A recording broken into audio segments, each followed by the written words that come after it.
Now, they also teach that this same God let the white man rule over black people because we turned away from God or Yahweh, and that God gonna come back eventually when he get ready for the white man to stop beating our ass and say the time is up, don't whoop them no more.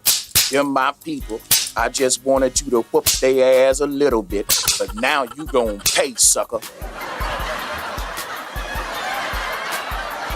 Now, if God put the white man in a position to be his quote-unquote belt for black people, because God can't manifest in the earth realm, he can only have his will be done by his will being manifested or acted out through believers or his people or just the human period. So if God can't manifest in the earth realm unless he do it through Christ or influence a person that's in the earth realm, how would God punish his people? Well, God will punish them by using his power to work through another group of people, like we see in the case of the children of Israel. But none of that makes sense to me, because what we're saying is that God can use his power to get a whole group of strangers to punish his people because they ain't doing right. But God can't use his power to just make his people do right. Come on now, dog. Come on, man. And not only that, the same people that God using to beat his people up because they won't do right, them people ain't doing right by God either. What? In fact, they're even more wicked. That's right. So let me get this right. God using a bunch of evil people to punish his people for doing evil. Stupid. Somebody make this make sense.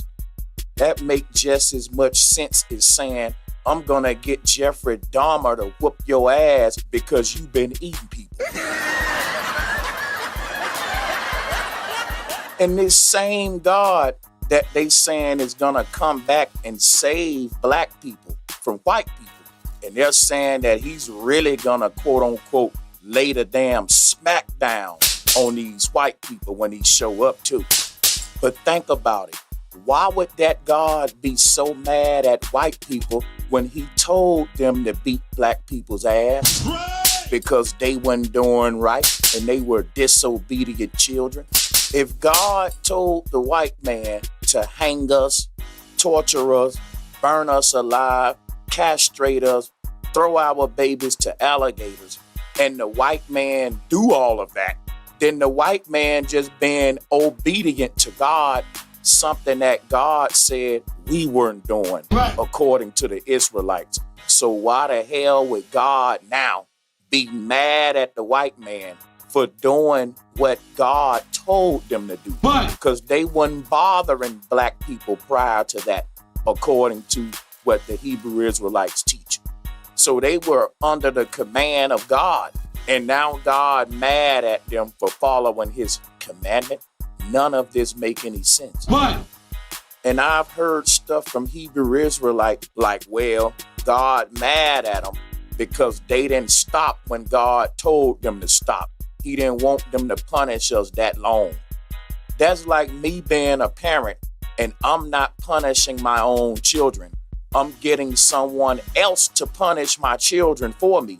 And then I get mad at them for beating my child's ass too long. They went 2 minutes longer than I wanted them to go. Stupid. So God, like, my ass whipping alarm clock went off 3 minutes ago and you still beat my children's ass? Oh, my wrath is upon you now, sucker. So God is gonna come back and whip the white man's ass, but God couldn't just whip his children's ass to begin with himself. So that's like me being a parent. I'm getting mad at the other parent that I asked to discipline my child. And in my anger toward them, I start whipping them when I could have just whipped my own child to begin with instead of using them. See how stupid this is? Stupid. I've also heard Hebrew Israelites say stuff like, where the white man was too harsh. God didn't want the white man to be that harsh on us. But then they turn around and say that everything was already written out in the word, and that everything the black man went through under the white man's rule was prophesied. Right. Because remember, they God know everything, the past, present, and future. But they God didn't know that the white man was gonna beat our ass well done when God ordered medium rare. A whole bunch of foolishness.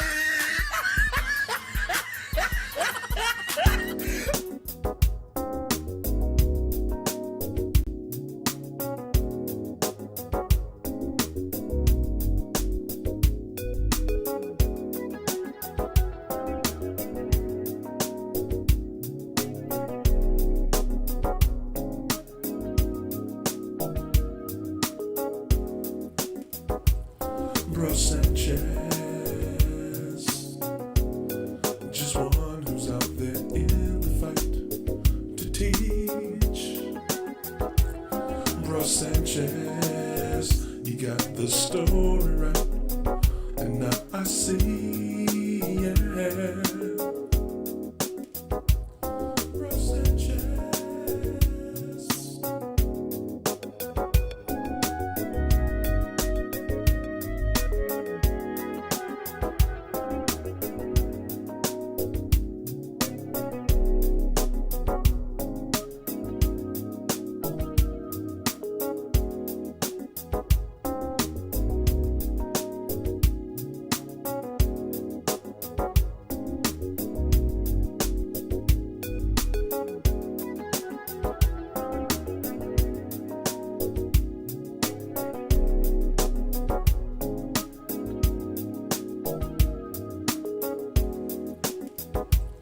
BROSANCHEZ,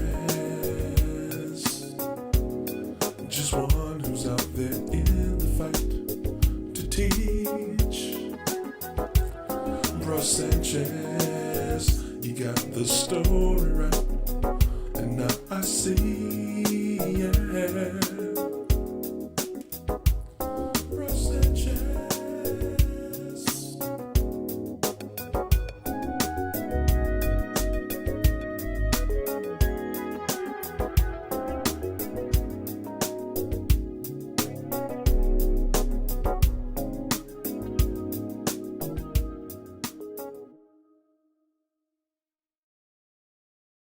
Peace and love, and welcome back, everybody.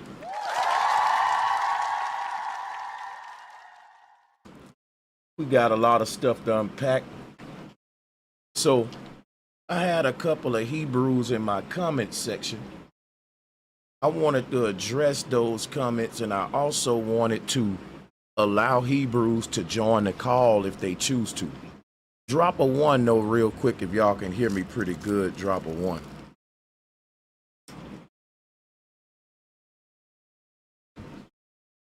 Let's get a mic check. Check this out, y'all.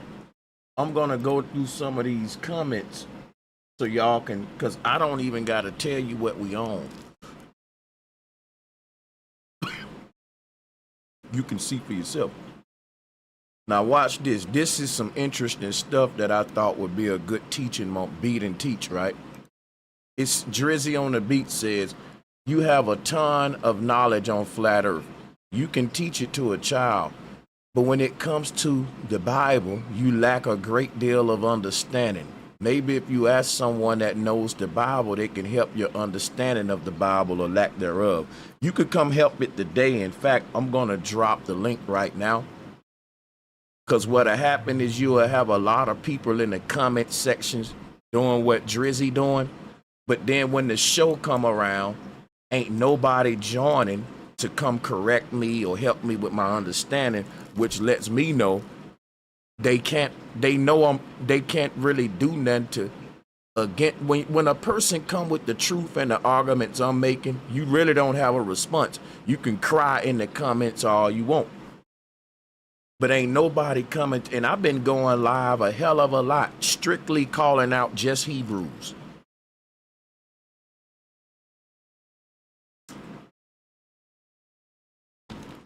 So watch this, right? If a Hebrew tell me I got a ton of knowledge on flat earth, but I need to chill because I don't understand the Bible, guess what I'm going to tell that Hebrew? The fact that a large percentage of my knowledge on flat earth comes from the Bible, guess what that proved? That I extracted truths from the Bible that the Hebrews ain't extracted. Come on now.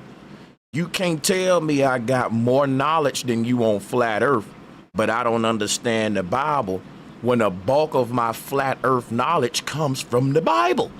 The same Bible you claim to understand, but yet you didn't extract none of that flat earth truth. That's right.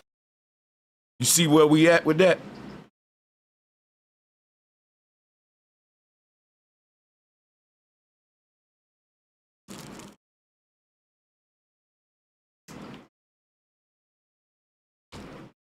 I don't understand the Bible, right?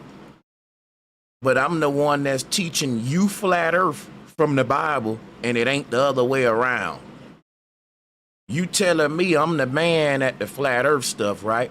No, the Hebrews the ones taught me the flat earth stuff. If you're a Hebrew, you should be teaching me about flat earth before it even come out of my mouth. Right. How the hell y'all are Hebrew Israelites? You got the Bible and you know it more than me, but I'm the expert on something that the Hebrews was famous for. Make that make sense, because the Hebrews was famous for having the knowledge of the universe, for being the experts of cosmology and of this reality. You can't tell me that I don't understand the Bible, but yet y'all been reading the Bible for years and trying to figure out how is every eye gonna see God when he come back, because you've been thinking God is a magician and not a scientist. That's blasphemous. You think God gotta do magic tricks when God is a genius. You don't need magic when you got knowledge and sense. That's right. You don't gotta abracadabra nothing. If God is the all knowledgeable, not the all deceptive. See, the devil is a trickster. And if your God do magic tricks, then I gotta wonder if he a demigod or not. Because the true creator of the universe ain't abracadabraing life into existence, man. You can look at and study a cell and see how complicated and intelligent the creator is, and how intricate different things are within the creation. That ain't a result of abracadabra. They want me to believe that, but I think more of the creator than that. The creator is just some Houdini magician. See, these people in power are the tricksters. So this goes back to a lot of people like Drizzy and all of them, these Hebrews. It's a big problem, man. It's dangerous with how they are interpreting the Bible, because they want to keep our people sitting around waiting for a savior, and they get mad at me and say, I don't understand the Bible. When guess what? It's the other way around, just to be simple. They watch this video and they can't tell me where I'm wrong at. Why would God be mad at the white man for doing what he told them to do, which is punish black people for being disobedient? All someone got to do is answer that. You feel me? That's it. It's that simple. Let's see what else they say. Somebody said, read Deuteronomy 30, Goofy. We about to read this, but I'm going to show y'all who the real goofies are first before we read it, right? Check me out, right? Think about how goofy a black man is that calls another black man goofy for taking his sky daddy away. Now listen, This dude got an imaginary friend in the clouds that he's believing is gonna come back to save him. He got a hero. He's got a hero in his heart. And when Sanchez take away this grown man's hero and tell him ain't nothing gonna save us but us, he called me a goofy. But he don't think it's goofy for him to be a grown man waiting on a hero. Didn't you know that you're my hero? You're everything I'm waiting for me. You got these dudes calling me goofy, but they waiting on a white dude in the clouds for decades to come save them from a devil on earth that's beating the hell out their ass. And they still waiting patiently on God, banging they sticks on the damn street corner saying, you just wait till Yahweh Shah come back, white man. Pointing at regular white people that's trying to get to work. They are not messing with no KKK members. These dudes ain't out there raising hell in front of no corporate buildings that's poisoning us with Pfizer. What's the other one? The M word, Moderna, whatever that company is. You got all of these corporate people that's killing our people, and they on the street corners yelling at a white boy that works at Arby's. Yahweh Shah gonna burn you up, man. Yeah, bro, that bro work at Arby's, man. That man doing worse than you. Yahweh Shah already punishing him just like he punishing your ass, nigga. He live right down the street from the hood. That's right. They out there on the street corner yelling at white folks that's catching public transportation. They can't be running the world, sir. Y'all are literally out on street corners yelling at white boys that live in the same ghettos you in. You ain't out there dealing with no Klan members, no Aryan Brotherhood. You ain't out there dealing with the white man that really want the smoke, sir. You're really goofy. We got to point out what goofy is, because once they examine what I'm saying, they'll realize, well, damn, I need to chill with that G word because I am goofy as hell. If I got enough patience to wait on a sky daddy who letting my people get tortured, and you won't call God a goofy? You telling me what God doing to y'all ain't no goofy shit? Come on now. God on some goofy shit now. Come on now. Come on, God got mad at y'all and got somebody that's more evil than y'all to punish y'all for being evil. And y'all all right with that. And not only are y'all all right with that, goofy, guess what else y'all all right with? With God taking his time, letting the white man continue to punish you right now as I speak. He ain't ready to come stop it yet, goofy. But you waiting patiently, and you won't curse your God. But you will curse your brother right by your side because he won't wait for the sky daddy with you, and you calling me goofy.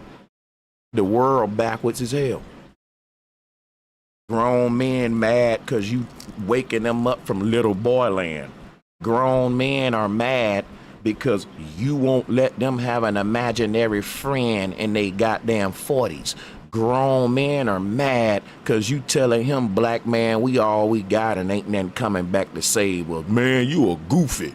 You telling me that my hero ain't gonna come get me? My hero, last time I checked, heroes then sick the bad guy on your ass. Your damn hero told the bad guy to fuck you up. And then your hero took his time to come, okay, let me come get him off you. You had enough. And you don't think God is goofy. Son, if God is what you're saying, according to what y'all saying, that God on some goofy shit, son. I don't believe in nothing, Byron Bull. The Bible tells me to prove all things, Byron Bull. And when you prove something, you don't believe in it. See, I can prove 2 + 2 is 4, so I don't believe that it's 4.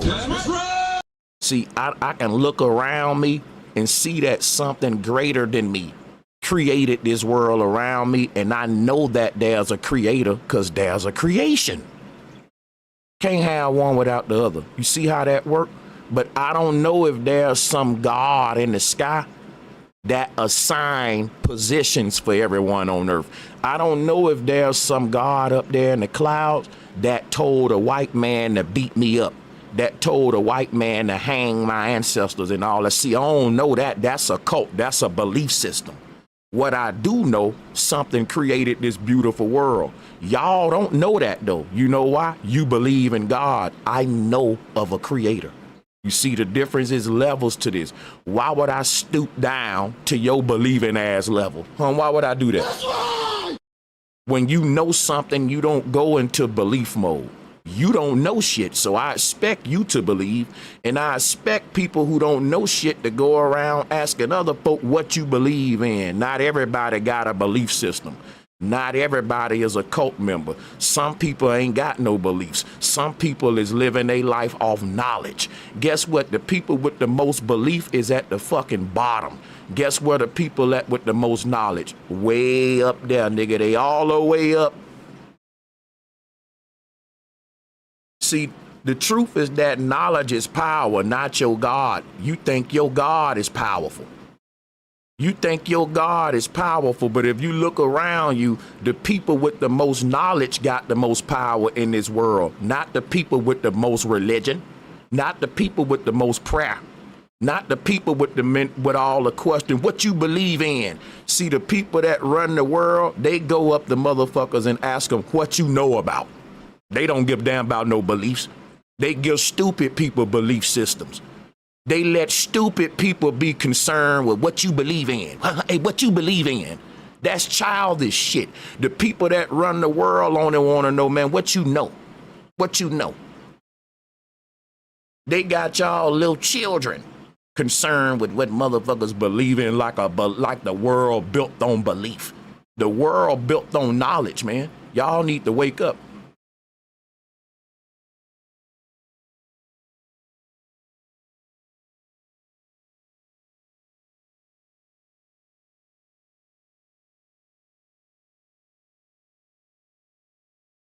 Hebrew boy. God never watch this. This is a good one here. The good one. God never wanted this for his children. God wanted them to do right. Stop right there, right? In the beginning was the word. Everything that's happening right now, everything that's happening right now in the world, God wrote it out. God know the future. Like, think about this, right? You telling me that a parent know every mistake that they child about to make, but they let them make it and then say you wanted them to do right. Well, God couldn't help them. Why God couldn't intervene? I thought he was all powerful. What's the purpose of God knowing the past, present, and future and still letting you fall off a cliff? But you still calling him a savior, and he got all that knowledge and won't use it to save you with it. See, God know that tomorrow some little baby gonna get hit by that car, but God ain't gonna stop the car. Gonna let that baby get hit. See, I refuse to believe that there's some higher power letting that happen. So in my mind, guess what I'm gonna say? There is a creator. But the creator don't intervene with our actions. It gave us the ability to freely choose whatever reality we want at any given time. So because you wanted that gift, the creator can't save you no more. You got to save your damn self now. That's right. That's right. You grown. You are a grown spirit. It's time for humanity to get mature as spiritual beings. And when you get mature, you through waiting for saviors. You learn how to make the best decisions to prevent being in a situation where you need to be saved. That's right. That's what knowledge is for. Because knowledge keeps you in a situation where, guess what? I don't need a hero. Knowledge is a hero. So the thing about it, your God got all the knowledge, but he ain't coming to save you, not today, not tomorrow. You been waiting a long time. Now you look around at other people, there are other people who got gods too, but they just ain't waiting on them to come save them. They teach a different story about their gods. Their gods are far away from the earth, not even really intervening with our problems. There are a lot of religions on the earth. Not all of them teach that God is an entity that gets involved with human affairs. So the earliest spiritual systems on earth acknowledge a creator, but they had a system that was basically that creator allowed you to be a creator too, to create. The creator ain't in other words, ain't holding your hand. It made you in its image, which is a sovereign God creator of your own right. In this position, nothing can tell you what you can and can't do. You can do wrong or right, and the universe gonna let you manifest it. If you want to go harm somebody right now, the universe ain't gonna stop you. Ain't no God gonna stop it. Why? They lied to y'all. We are gods. We are gods and goddesses. And we are able to exercise good or bad as we feel, just like they say to God in heaven, give and take away. You got the same power because you made in that image. Simply having this power is childish, is kindergarten. Knowing how to wield it properly with balance is when you start becoming who you really want to be. And once you become that version of yourself, you won't look for things to blame for evil and things to blame for good, like the devil and God.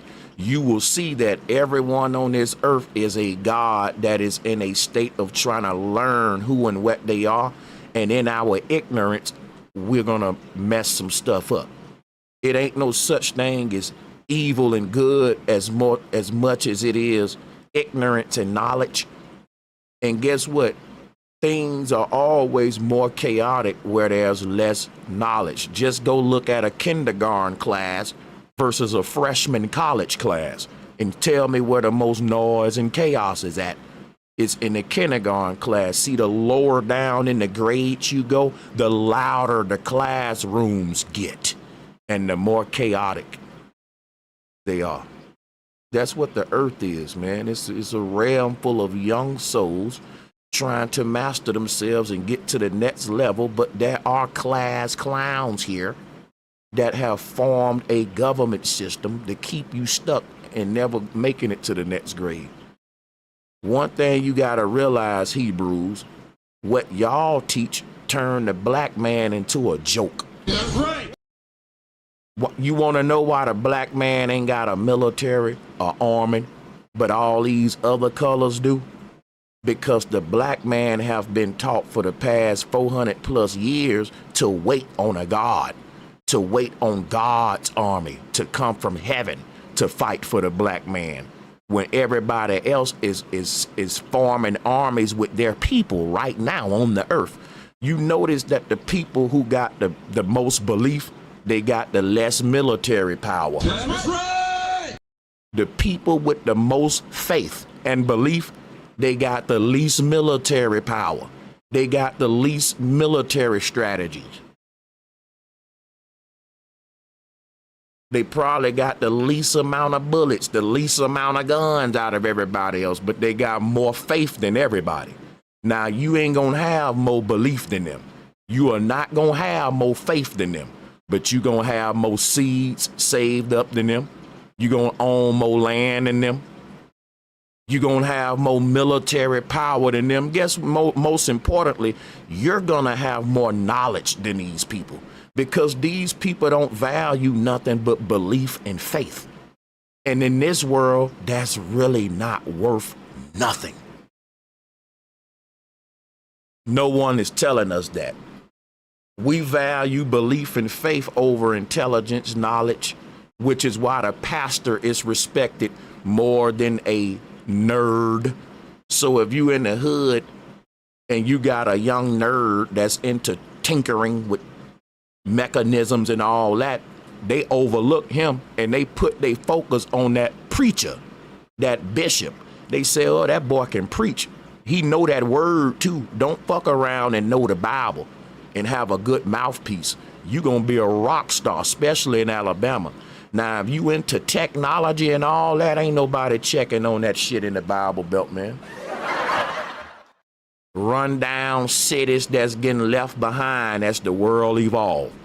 But the churches are more beautiful than you ever seen.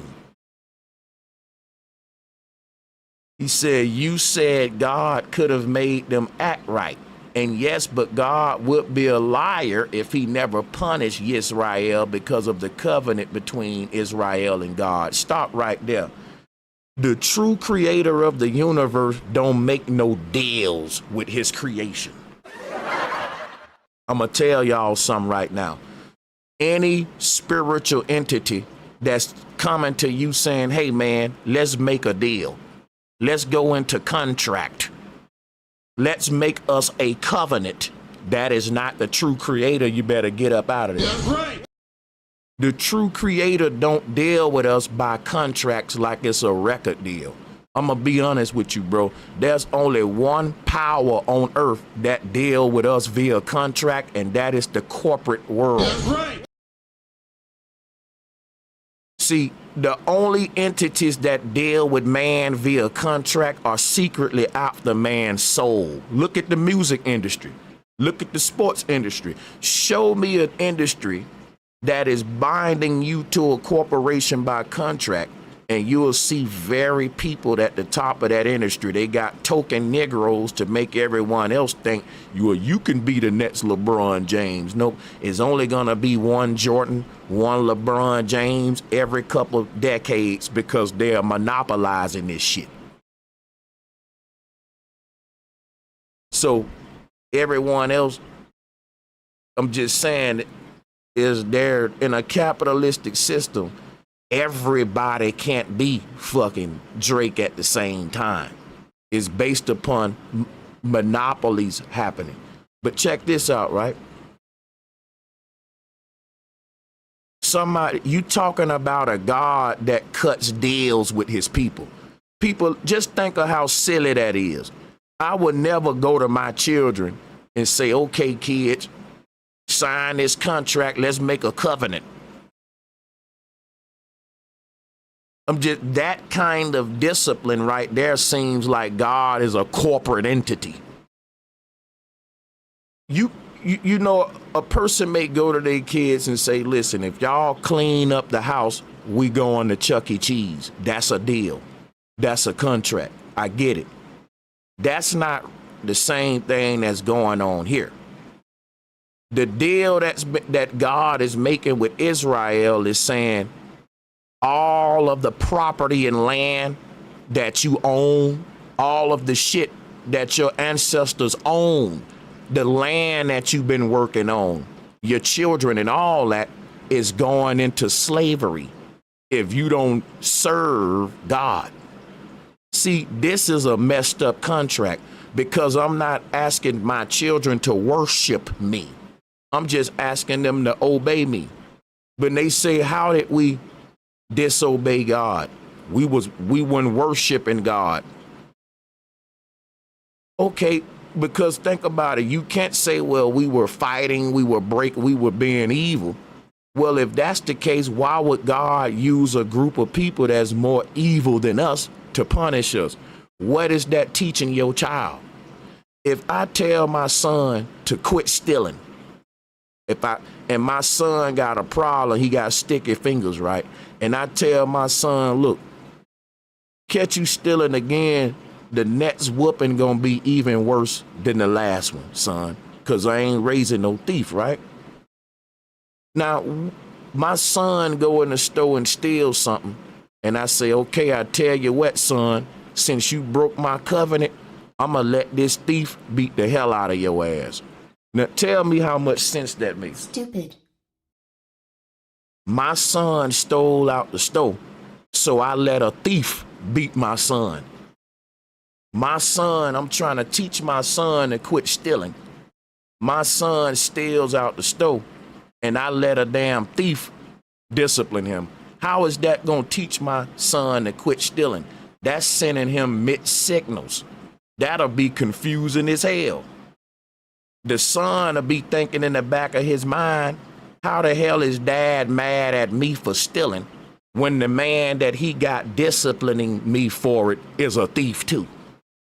In fact, he stole more out the store than me, daddy. How that really is backwards parenting. So if you really think about these people's philosophy and logic, they are very delusional people. This is not based upon truth. This is based upon a cult-like psychosis that have a person putting up a barrier of cognitive dissonance and just deteriorate day by day into these mutated lower states of delusion. In the covenant, God promised Israel blessings if they are obedient, or damnation if they are disobedient. Stop right there, though. Think about how stupid this is. God already wrote out everything that's gonna happen on the earth from beginning to end before humans showed up. So God wrote it out that Israel would disobey him, obey him, and he would punish them. Think about this. Can't nobody change the word of God that was written before all of us showed up, man.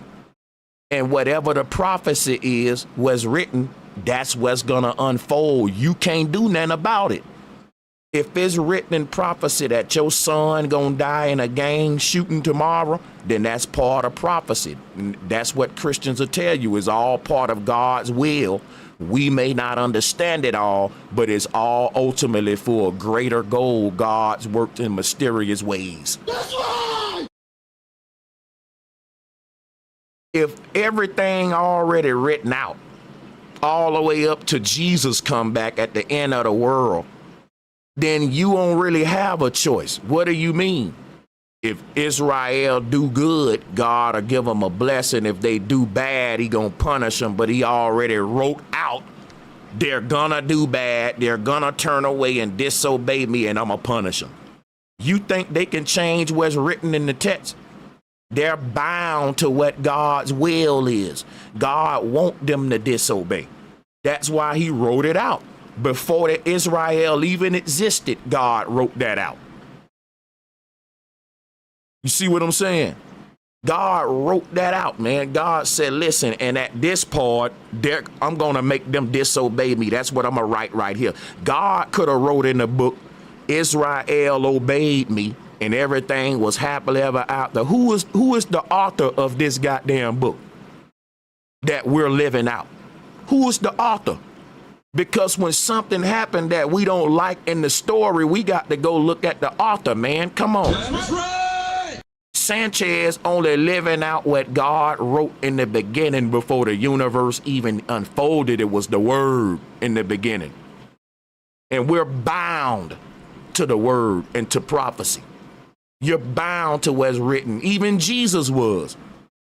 Jesus couldn't escape what was written out in prophecy according to the Bible. He had to go to the cross. He couldn't turn it down because it would have made God a lie. It was written way before Jesus was born that he had to do that. And God will not be a liar if it is written.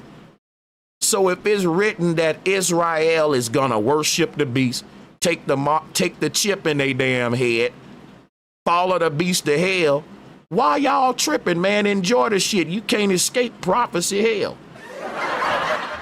God didn't write no happy ending, so quit praying for one. All of these Christians talking about they believe the Bible, but they on their knees every night praying for some good to happen when the Bible end in a book of Revelation with nothing but bad happening. And the Bible ain't been wrong yet. The Bible don't say nothing about no happy ending. It's been prophesying all this bad shit we see to the T. And so did the Mayans.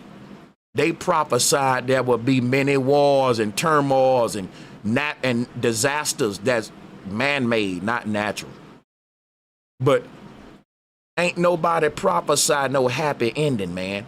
It said that the people looking for a happy ending gonna be led astray with the Antichrist that's promising them that he gonna make America great again, because the Bible told you that America gonna fall. So the worst thing that I hate to see a Israelite that's voting for Trump, and you got a lot of them. And I'm like, so wait a minute. Yahweh said that Babylon gonna fall, that America gonna fall, but you voting for the man that wanna make it great again? You working against your God, man. Who team you on? Your God want to destroy America, but you voting for a man that's saying, nope, we gonna make America great again. You see what I'm saying? What I'm showing these folks is they just hypocrites, man. They don't even know what they stand for. The Bible told all of y'all that things are not gonna get good on this earth. Hey, ain't no need of you hoping and praying. Like, the dumbest thing that a Christian can do is pray for the world to get better. Let me remind you of something. Your prayers can't change prophecy. Your prayers can't change prophecy. People prayed that Jesus don't die on that cross, but they prayers couldn't save Jesus from the Caesar. Y'all got to really stand on what y'all teach. If you say that the Bible is real and the Bible is prophetic, then why the hell are you praying for something good to happen like you finna change prophecy? No human being in the history have ever prayed to the point where they've changed prophecy. Everything that's written in the Bible is playing out because the people on the world stage are using the Bible as a script that they're following. They're consciously acting out this script, these scriptures. That's why they swear in on the Bible. They put the yarmulke on, kiss the Wailing Wall, because they can't do what they want to do. We live in a theocracy. They got to do the will of God. So think about how silly this is. Everybody out there voting for Trump, voting for this one, voting for that one. But at the end of the day, prophecy is being fulfilled according to the Christians, meaning that Trump ain't doing what he want to do. Kamala Harris ain't doing what they want to do. According to the Christians, God is in power, which is why we seeing prophecy unfold on the earth. Christians shouldn't even vote because you're saying, I'm going to put this president in office and they going to make shit better when God told you this shit going to fall. That's in prophecy. So it don't matter who a Christian vote for. A Christian voting lets me know that they don't believe the Bible. Because if you really believe the Bible, like Sanchez, you'll lose hope in the system. You will say, check it out. Ain't none of these men in power strong enough to stop the will of God. So why am I voting? Because it ain't like Kamala gonna change what God wrote out. God said he gonna destroy all of these nations in the end of days. That's right. Every nation shall crumble. So if you're a citizen in one of these nations and you falling for the political bull crap, you ain't even listening to the Bible, which is why they said you gonna follow the beast right to hell. You think that these earthly leaders can change something when shit getting worse and worse? You know why it ain't gonna get better? Because the earthly leaders are following out the Bible. You think the Bible is prophecy, but it's really just scripture. It's a script. The world is a stage. And the script that all of the puppets are acting out is the biblical scripture. That's why you say, man, prophecy is happening every day.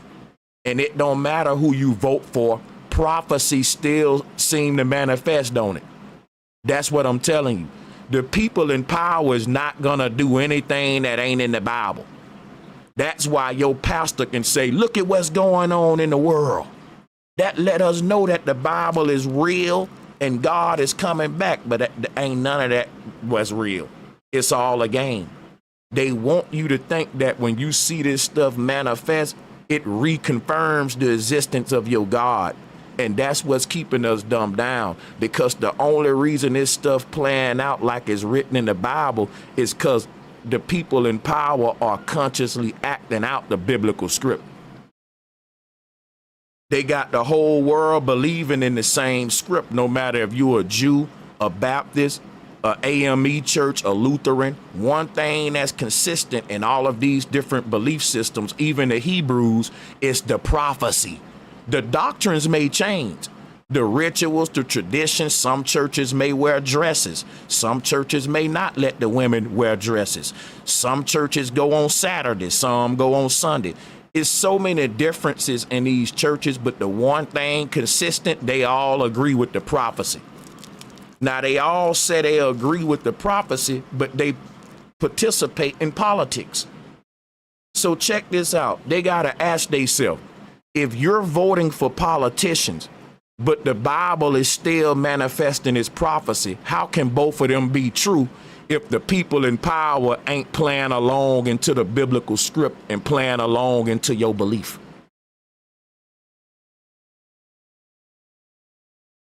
See, the people in power want us to believe that these religions are divine. And the only way they make you believe it is by you reading what the books say gonna happen, and it happens. But the trick is, it ain't prophecy, it's planning. The will of God is just the will that their forefathers left them to carry out on humanity. And if they stick to the script, they can stay in power. They forefathers wrote out everything that they children, future generations need to do to secure this world empire. And if they follow the will of God, which is a culmination of all their fallen forefathers, these people in power can stay in power. But see, them acting out that script, think about this is how you know I'm right? Everything in the Bible is, when it comes to the end of days and shit hitting the fan, guess who gonna bear the brunt? The most righteous people. In the Bible, it says that in the end of days, the saints gonna be persecuted. The people that's faithful to God, they gonna be tested, because God gonna let the Antichrist wage war with them as if we didn't already go through enough suffering. You see what I'm saying? So God letting the most evil entities on earth punish his people for doing evil, and that ain't a good parenting tactic. I would never let a cigarette smoker beat my son for smoking cigarettes. That's sending a mixed signal. What are you teaching your son? That is okay to smoke or not? So my whole thing is,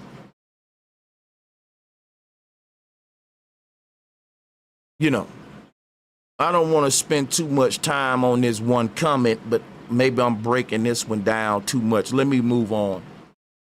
So what we see is God's justice and fairness, even if it hurts him to the soul, like a parent whipping a child. Now watch this, right? How is it fair if God already wrote out, if God said, listen, I'm going to create this human named Billy, and I'm going to write out for Billy's life in prophecy that Billy is a murderer. And because Billy is a murderer, I'm going to burn him in hell. But keep in mind, Billy is a murderer because the author of this book wrote that out for Billy's character. If God didn't want Billy to be a murderer, why did he write that in the book of life as the author? That's like me having the power to take my ink pen and write out a story, and that story literally becomes real life with real people. At that point, everyone is at the mercy of the word. They at the mercy of my pen. I can't punish a person in my story for being evil because I'm the author. Look at how sick this is. How sick is that? What kind of games are God playing? God gonna write out, okay, I'm gonna make this person in my story a liar. But since I'm a righteous God, I gotta burn him in hell for telling them lies. But he didn't tell them lies. You wrote that out for him to do. You didn't have to make him a liar in the book. God could have wrote a beautiful book. God had all the power. God can do what he want to do, right? And God is the author of everything unfolding, past, present, and future. God could have wrote a beautiful story where children ain't getting harmed, where people ain't starving. What you gonna say now? Well, God couldn't do that. Oh, so now there's something God can't do now. That's right. So when you start talking about being good, then they go to bringing out God's limitations, but yet they say he's a good God with no limitations. That's right. You serve a God with no limitations that you say is good. This God got the power to write the word, and whatever's written will manifest, but this God chose to write out all this evil that you seeing. I can't blame nobody in this world for doing evil. I got to blame the author of the book. That's like me reading a fucking story and I'm getting mad at the characters in the book versus the author that wrote it. So that's just like what's going on in the school system today. They're introducing the rainbow agenda to the kids by letting them read rainbow literature in the form of books. I know a lot of y'all are familiar with that. Wouldn't it be stupid if a parent's child came home with one of them like rainbow books that they introducing the children to that stuff with in school, right? And when the parents see that book, they get mad at the characters in the book and not the school and not the author. See, think about this. If parents really cared, it'll be an outcry with the authors writing that stuff that's producing it. That's the root of the tree. See, but think about this, because the authors that's writing this stuff is aiming it toward kids. You see, I can't even make my videos on YouTube that's teaching about flat earth and all that directed toward children, because then I can't be monetized. But yet they can teach all kind of corrupted stuff to children and the school can still be contracted with the state. Now watch this, right? If anybody mad at the fact that there are children's books out there that's overly sexualized with deviant behavior in the books, who should we be mad at? The sick ass author that sat down with a sick ass mind and said, I'm gonna write a child's book and put sex acts in it. That's slyway PDF file type stuff. So you can have authors that write them kind of books, nothing happened, but they still doing sting busts on these PDF files like they care. See, because a man that can sit down and write out a rainbow book for a child, something off with that man's mind. That's right.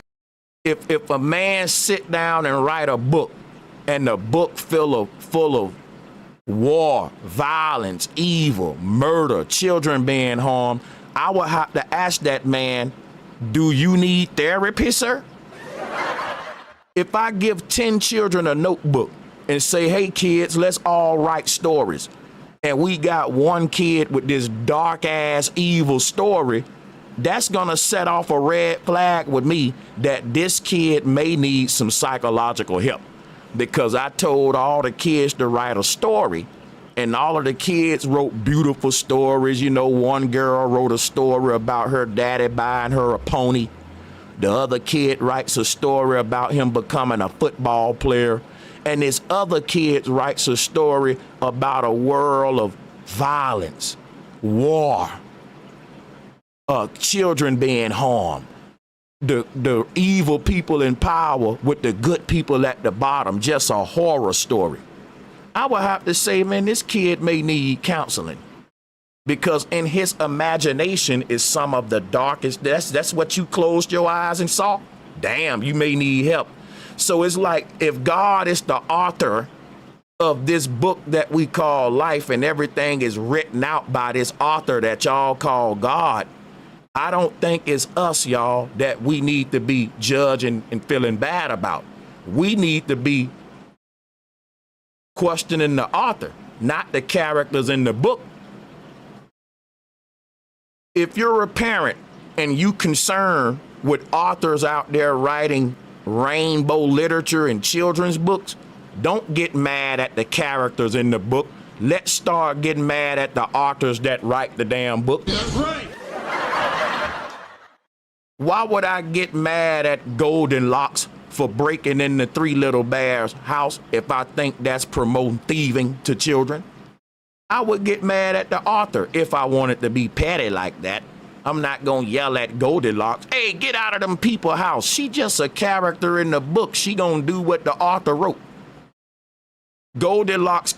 You can't say Goldilocks is evil. You can't say, well, Goldilocks is a thief. She's breaking and entering. That's robbery. No, the author, Goldilocks, is a character playing a role. So how you gonna punish me for it? Like, if I go out there and dress up in a character outfit like a robber, why you gonna lock me up in a real jail? I was just being a character. So all of us are characters in this book called the Bible, and then we get punished for acting out the script that the author wrote for us. Come on, people. How you mad at the character and not the author? I can't do nothing that God ain't write out in the beginning, man. That's right. Hold on, everybody. Let me stop the show. Stop the show real minute, man. Let's give a big shout out to Karina. Thank you so much for that huge super chat, Karina. That is awesome. She says, love your work, Sanchez. Love your work, Sanchez. A little support from me.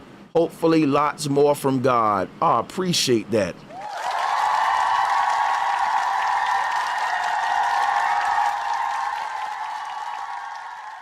Hey man, y'all show Sister Karina some love for sponsoring today's show.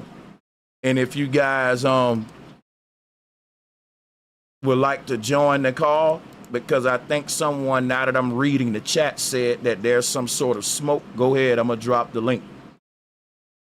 We will drop the link. Yeah, shout out to the Sister Karina. And people, all of my streams, I don't leave them up because I'm very strict about staying within YouTube's community guidelines. So if you ever see me take something down, it's one or two places you can find it. In the members only, or you could wait for me to edit it and take all the bad stuff out, and I do re-upload all that stuff. It just takes me a little time because I'm making stuff too. But yeah, let's show Karina some love. Real talk, that was awesome right there. And I pinned the link to the top of the chat so that way no one can disturb this slaughter. I'm gonna continue this slaughter. And yeah, if anybody wanna join, I will be watching the waiting room to see. And we really open it up for Hebrews. They said somebody has smoke, so it's open for Hebrews first. Come on up. And we're gonna have a respectful bill, man. Like, y'all gotta keep in mind, it don't take it personal now.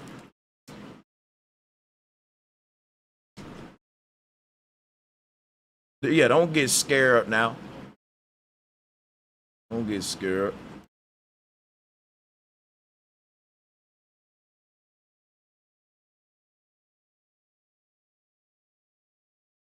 And he goes on to say another point, and they really think they making points, but I got respect for this Hebrew here, because a lot of these Hebrews don't be disrespectful, but some of them are call you bozos and goofies and all that.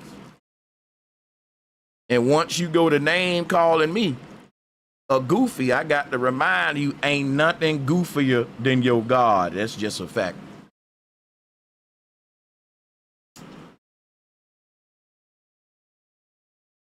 But he goes on to say another point. God didn't command the pale man to do these evil things. Rather, it was the fact that the pale people are an evil nation of themselves, not by commandment. And God allowed them to conquer Israel. What? That would be by commandment. If God allowed them to conquer Israel, it don't gotta be a commandment. See, let me tell you what a commandment is.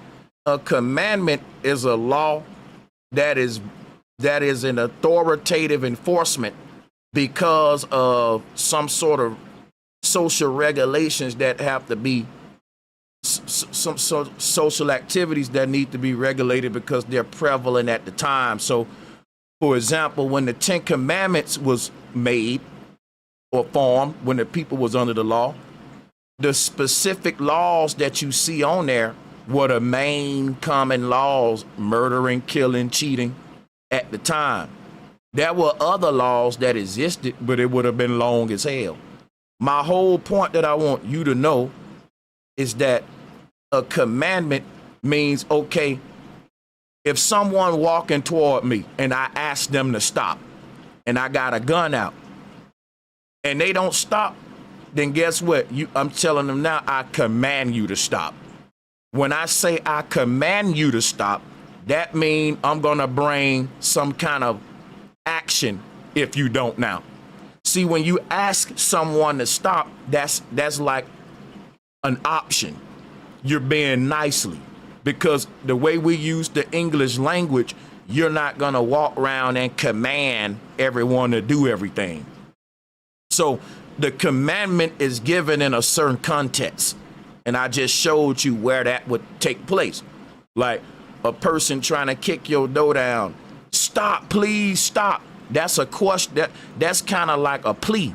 I said a question, but that's a plea. You're begging them, look, please stop. You begging them for their own good. But then the next step may be, look, man, I command you to stop. Or as some black dudes would say, I'm telling you right now, bro, quit playing. Or they'll have another way, but that's like, hey, I'm commanding you now. And a person know when you say it at that level, now if they don't do it, there's going to be some law enforcement actions taking place. Because the police can say, let me see your ID. And I can be like, I ain't showing you nothing. And then the police would have to say, look, I'm demanding you to give me your ID now. I'm not even asking you no more. I'm demanding it. And if you don't do it now, you about to get wrestled to the ground. You see, the commandment means if you don't do it now, I'm about to do something. So my whole thing is, God don't have to command our enemy to conquer us if they willingly do it and God allow it. You know, it's like saying, right, I want my friend, if just say you got a female and she cheating on her man, she got another dude, right? She want to get her homies to help her go against her other dude or whatever, some crazy scenario, right? My whole thing with this scenario is she don't have to command them to beat the dude up if they willingly do it. But it doesn't mean she didn't allow it. It was because of her. So like, they trying to clean God's hand. They trying to say, well, God didn't command the white man to punish black folks. He just allowed it. Come on now. Stupid. They weren't under God's commandment. God just allowed them to do it. Why would God have to command a shark to bite your ass if the shark already want to bite you? If God is your savior, God can only allow that shark to bite you and decide, I'm not saving you this time. That's right. God don't have to stand up there and say, I command you, shark, to bite this surfer in the water. But if God sit there and do nothing, when God's supposed to be a savior, and God know that the shark is going to bite the man because God made the shark to bite people. He the creator. Just like God made the white man, and he made the white man to be evil. Remember, God made the devil. So God don't got to command the devil to do evil. God simply just got to sit back and allow it.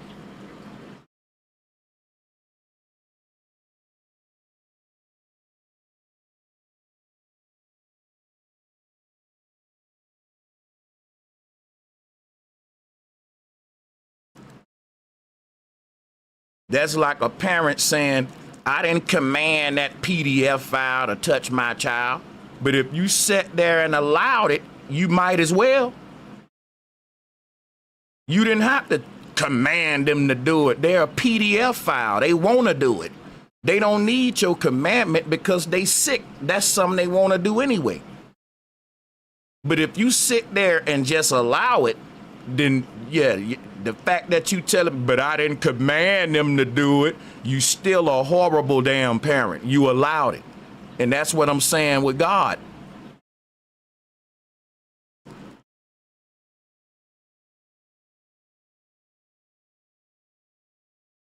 Can't no Hebrew Israelites debate me, man, for real. Y'all see I'm surgical with it, straight up, though. That's why they not clicking the link.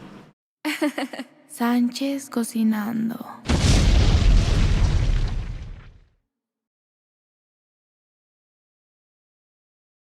Shout out to Willow Lewis. You the first caller, man. Congrats. Welcome to the show. What's on your mind?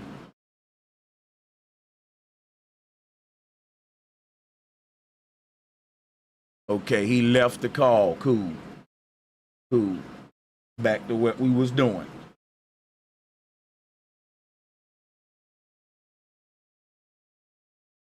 Anybody else want to join? You can. I doubt if anybody do because you just can't go against what I'm saying.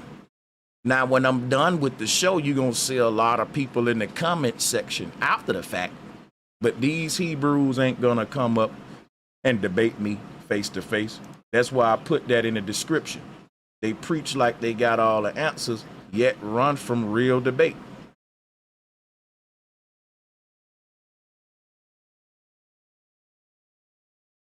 So let me see here. And then these people, when you talk like me, they'll say, so you're a non-believer? Yeah, man, you don't gotta believe when you know. You acting like you need to get on my level. You need to reach the plan. That's like a child that's telling me, so what you believe 2 + 2 is. Think about this when a person come up to you and say, do you believe in God or what God you believe in? Or you're a non-believer? It's because they don't know 2 + 2 is 4. And see what happens is different children that don't know 2 + 2 is 4, they will go to other children and say, what you believe it is? Hey, what you believe 2 + 2 is? What you believe 2 + 2 is? And then when I say, oh, I don't really deal with the belief, oh, you're a non-believer. Well, yeah, because I know that it's 4. How you know that it's 4? Can't nobody know all that. You see the games they play? When the Bible tell them to prove all things, and when you prove something, you don't believe it, you know it. So the Bible was not written for believers. The truth is not for a believer. Either you know the truth or you don't, man. It's that simple. And if the Bible is a book of truth and you are a believer, then you may need to just put it this way. We're on different levels. We got the same book, but you're not extracting the truth from it. You're extracting a list of beliefs from it, what you believe and don't believe. And that ain't proving all things. So that's why the Bible said people like that gonna go to hell. Those are church members. Those are the believers, y'all. The Bible said all of them going to hell. All of the people that's in a belief system.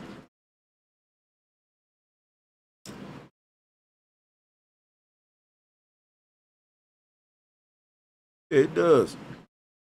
Let me see what else we got here. Let me see. And I'm going to tell you something about these cult members. These cult members that don't want to hear nothing that challenges their cult, or outside of their paradigm of their cult, they'll let you know, I'm unsubscribing from your channel, right? And because a cult member act like a little bitty boy, if you don't believe what the little bitty boy believe, he don't want to be your friend no more. Guess what grown men do? We challenge each other's beliefs. We don't run from a disagreement. But see, cult members got to have everybody think alike. Cult member got to have everyone thinking with the exact same mind. And the moment you disagree with the whole cult and what everybody belief is and the mind they got, they say, I'm going away from you, I'm running. That's an echo chamber, that's a cult. That's the way cults behave. So if you're one of those people, that's more proof that let you know you are in a cult. Regular people, especially adults, we embrace our differences. We use it as a way to have intelligent conversations. We understand that now everyone's gonna agree, and that's your time to show your intelligence and how you articulate your values or whatever, so that people can understand why you stand where you stand. You don't run from everyone that don't share the same beliefs as you, because that would mean you are a cult member. And that's literally what a cult is. And the cult leader will tell you, get away from people that don't think like us. Don't debate them. Don't talk to them. Just run from them. Because the cult member don't want you to wake up. The cult leader don't want you to wake up. He don't want this bull crap to be challenged because he know it can be dismantled. What's good, Seafood? What you got for me? Welcome back, man. Much respect.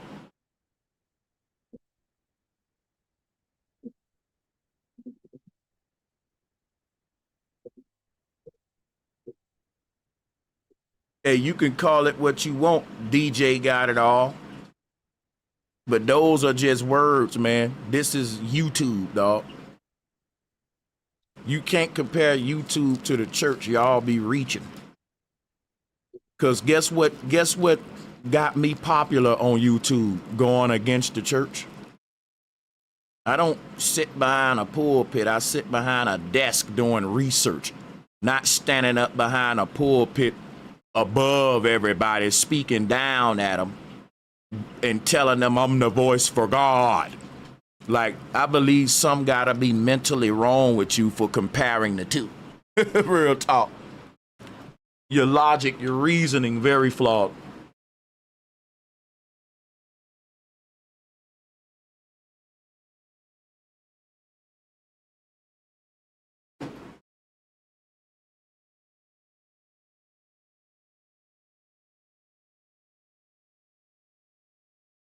Seafood was good. What's happening, Brother Sanchez? I finally was able to get through. I appreciate what you do. It's awesome, brother. Appreciate you for joining, man. I'll turn the mic over to you since you being that you the first caller. Go ahead. There's no line. Well, I'm winding down, getting on work. I had the time. I ain't know what to expect. Whenever you live, I always just get in and see what's Okay. happening. Knowledge is being spoken, and seeing what people's level of understanding are at. But so far, so good. I mean, I like how you have this platform to allow others to call in. It's like a little radio station, and Most that's awesome. definitely. Oh yeah. That's definitely most definitely on that. So Sanchez, let me tell you, when I get home, but what I wanted to do, because I have a bunch of other people I follow regarding just enlightenment on all topics. I created this flyer, and I got you on it. And what it mainly involves is trying to get a group of speakers to speak on their expertise on what your guys are teaching. Um, I work at a Marriott, so I'll be end up getting a deal on the space or whatnot. But it's just something I'm attempting to manifest, and I want to put that to your ear, just because it's almost like one on one right now. But Some I think you might like. I got the Okay, speak. we can do it. Hit me up, you know, on one of these back things so we can talk some business for real outside the people, you know, and we could Yeah. definitely make it happen. Hit me on an email and we'll set up a Zoom. And what side of town you on? I'm in Vegas. Oh, you in Vegas, right? Yes, my bad. You just said. Um, Yeah, I'm from Atlanta, but I'm here in West but my Palm whole now. thing is, I don't really talk like that on a live. That's why I said let's talk about that off the. I'm doxing myself if I do that, brother. You see what I'm saying? Totally. So Yeah. salutes to you, man. Yeah. Yeah, so salutes to everybody joining. If we have any Hebrews in this group that's coming on, then the mic is on you. Shout out to Sea Spirit. Shout out to the sister Demi. Welcome back into Frog, brother. I would Have really you ever like. called yourself a Hebrew? I'm sure I have. I've called myself a Moor, a Hebrew, a Pan African. And it ain't necessarily that I'm calling myself that. It's that if I'm around Hebrew brothers, Hebrews are gonna call everyone Hebrew because they gonna let you know you as a black man is a Hebrew. You know what I'm saying? So You teach Hebrew cosmology? that's what Hebrews believe. So that's how they're gonna address their brothers and sisters. Just like Moors gonna walk up to you, they gonna see you as a Moor, whether you see yourself as one or not. Same as a Pan African. So, and when I'm around them, I will embrace that. If that answer you, I will allow them to call me that, and I won't be mad at them. So if that answers you, then yeah, go ahead. You said what was the next question though? You teach Hebrew cosmology? I do. Isn't that the truth? It is Okay. kind of crazy here, but hey, salutes to you, man. Fraud brother, interesting name. Yeah, but anyone who want the mic, go ahead. Shout out to you, Alfonso. If you know what's on your mind, what's on y'all mind, what's good. Yo, Sanchez, can you hear me? Yeah, we can hear you. Yo, bro, I like your work. I just found you recently. This is my first live I came on. I Oh guess I was man. just a little surprised. I think I heard you saying like all pale people are evil, and I just didn't expect to hear that. So I Oh don't know if no, you could go into that. yeah, you didn't hear me say that. You probably heard me reference. That's what the Hebrews basically teach. If you heard that, then I probably was referencing that. That's what their ideology is, and not mine. Still, Damn, I got you all twisted up there, bro. That's my fault. no, it's all good. Good for clarifying. Somebody coming on by the name of General Seti. I'm just gonna let you know. I normally don't allow people on with other folks' names like that because it's kind of a troll red flag. So, General Seti, what's good with you, man? I just wanted a mic check from you. Yes, hi. What's up? What's up? What's good, man? How you doing? I'm doing good, and you? I'm cool. What's on your mind? Yeah, I just want to say that you're the GOAT. Oh, appreciate that, man. Why you came under the name General Seti? I don't know because Oh, I'm also like a fan of him, so I just like I like to put his name on my account. okay. Okay. Yeah. All right. So, uh, what do you have to say as far as the title here today of anything? Yeah, I think the Hebrew Israel are just like some people that just they don't know what the hell they be saying. I think there's some Asian. Hey, shout out to my brother Marlon Wells. He says flat power, peace, and love to the people. And shout out to Gina C. Welcome to we got somebody else in the waiting room. Yeah, shout out to Gina C, everybody. Thanks for becoming a member of the channel, Gina C. Appreciate you.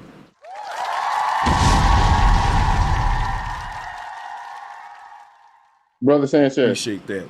Yeah, I can hear you, Alfonso. Go ahead. Oh, I didn't know. I didn't know. How you doing, fam? I'm doing good. How about yourself? I'm good. I'm hanging in there. I'm kind of new to the channel. I was just curious to know what are your beliefs, if you have any spiritual beliefs.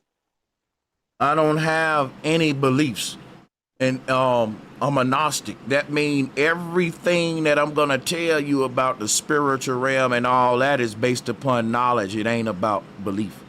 So, bomb away with your questions and ask me whatever you want, and I'll share my knowledge with you. But what I'm about to share with you is not no belief system.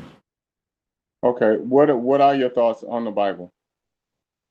I think that the Bible is a book of truth, but it was made to turn away evil people from extracting the truth in it, because the truth in the Bible can make you powerful if you know how to decode and decipher it, right? It's talking about technology, mind control tactics that even the CIA using today.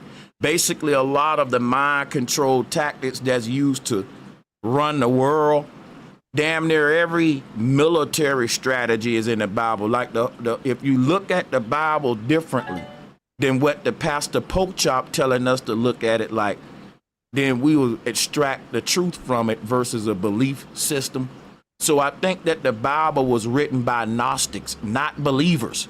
The people that wrote the Bible didn't have a belief system. They was hiding knowledge behind fairy tales.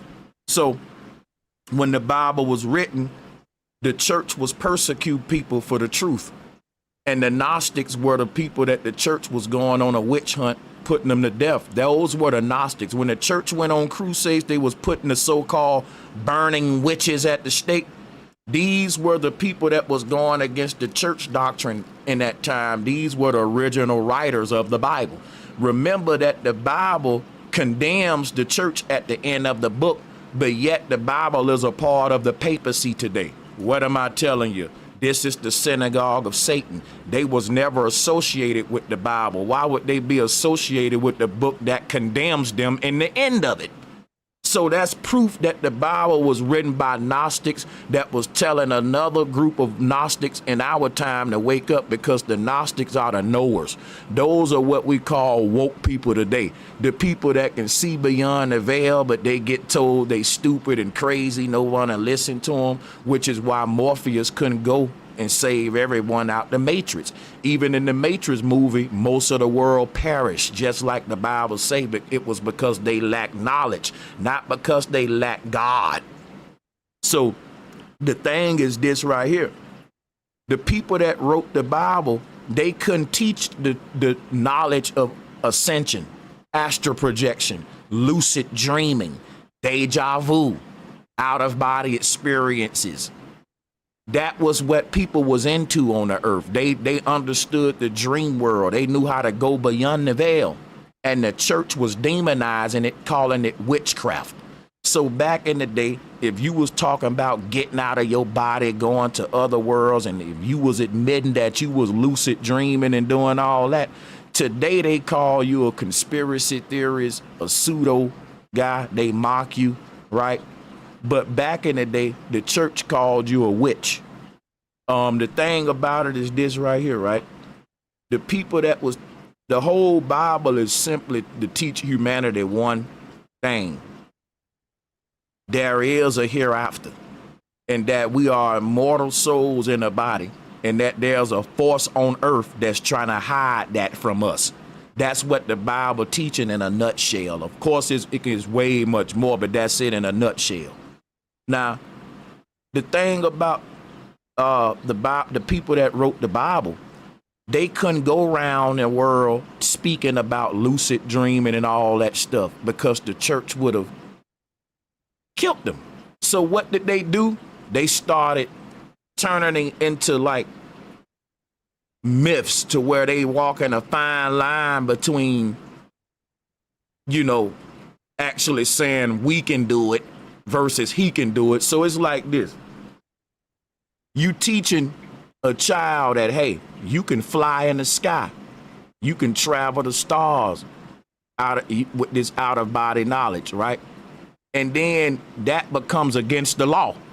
And so to get around that law, people start telling stories about like fairy tale characters traveling up to the heaven and traveling to different worlds. But we knew that to read between the lines is like a loophole in the law, in the law that the church had. This is what gave rise to a lot of what we call the mythos. What these mythologies and these fairy tale books were, they were stories that Gnostics told all around the world in different ways to keep the knowledge going to the children, so that the church could. It was really cheating the law. Like the law was saying, basically, you can't be teaching that humans is immortal, humans have a hereafter, humans have these multidimensional avatars, and telling these humans that they can access the heavens and travel to the stars. That was punishable by death on the earth at some point. So that was a law. You couldn't teach that this is what we're able to do. But to get around that, people just start saying, well, hey, Superman can do it. This God right here, he can do this and do that. So it's like we still started teaching that we didn't stop teaching this stuff. We couldn't say out of our mouth it's directly us that can do it. And it was known that, hey, what I'm telling you about this superhero character is what you can do, but I just can't say it directly as I'll be punished. But over time, people start believing these superhero characters as real things when they was just figures and guides to teach about what the soul was. Okay. So do you believe anything in the Bible is true?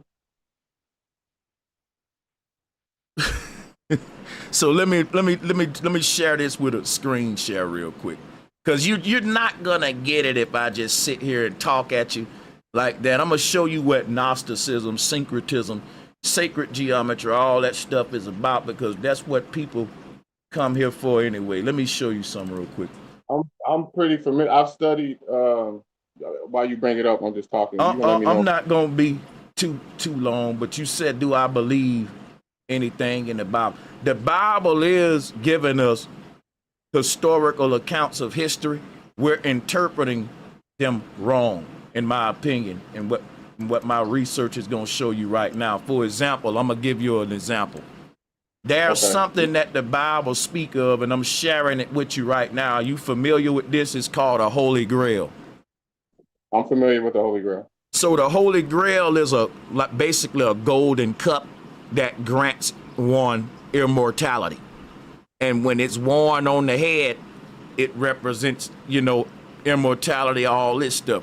So when you said, do I believe in the Holy Grail, for example, do I believe some in the Bible? Well, I don't have to believe in the Holy Grail. I'm not a church member.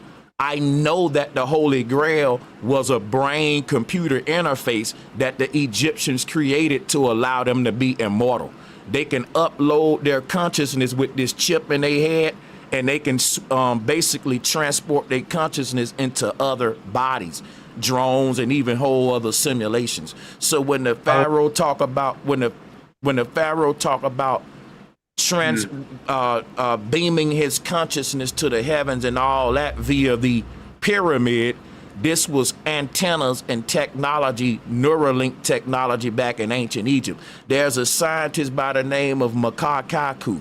He confirmed what Elon Musk is saying, that in the year 2050, death will be an option because of Neuralink and because advanced towering systems. So when we talk about the towers that existed in the ancient world, what did the pharaohs say about the tower? That it meant resurrection. What did Makaku say about the towers in our time? We're going to be able to resurrect souls with them. So there's nothing new under the sun. History repeats itself. And once you know that, you don't got to believe nothing. See, the church hid ancient technology behind fairy tales. You believe in stories. I refuse to believe that a dude was walking around with a golden cup on his head and the cup had magical powers. But I do know that people back in those days were smart enough to understand brain-computer interfacing, which now would make sense that the gold cup on the head would be some sort of technology that would allow the pharaoh to be immortal versus the church trying to make me believe in fairy tales while it hides this technological past that the earth went through. So I'm not a believer, I'm a knower. And I'm gonna tell you what separates me from a Christian, right?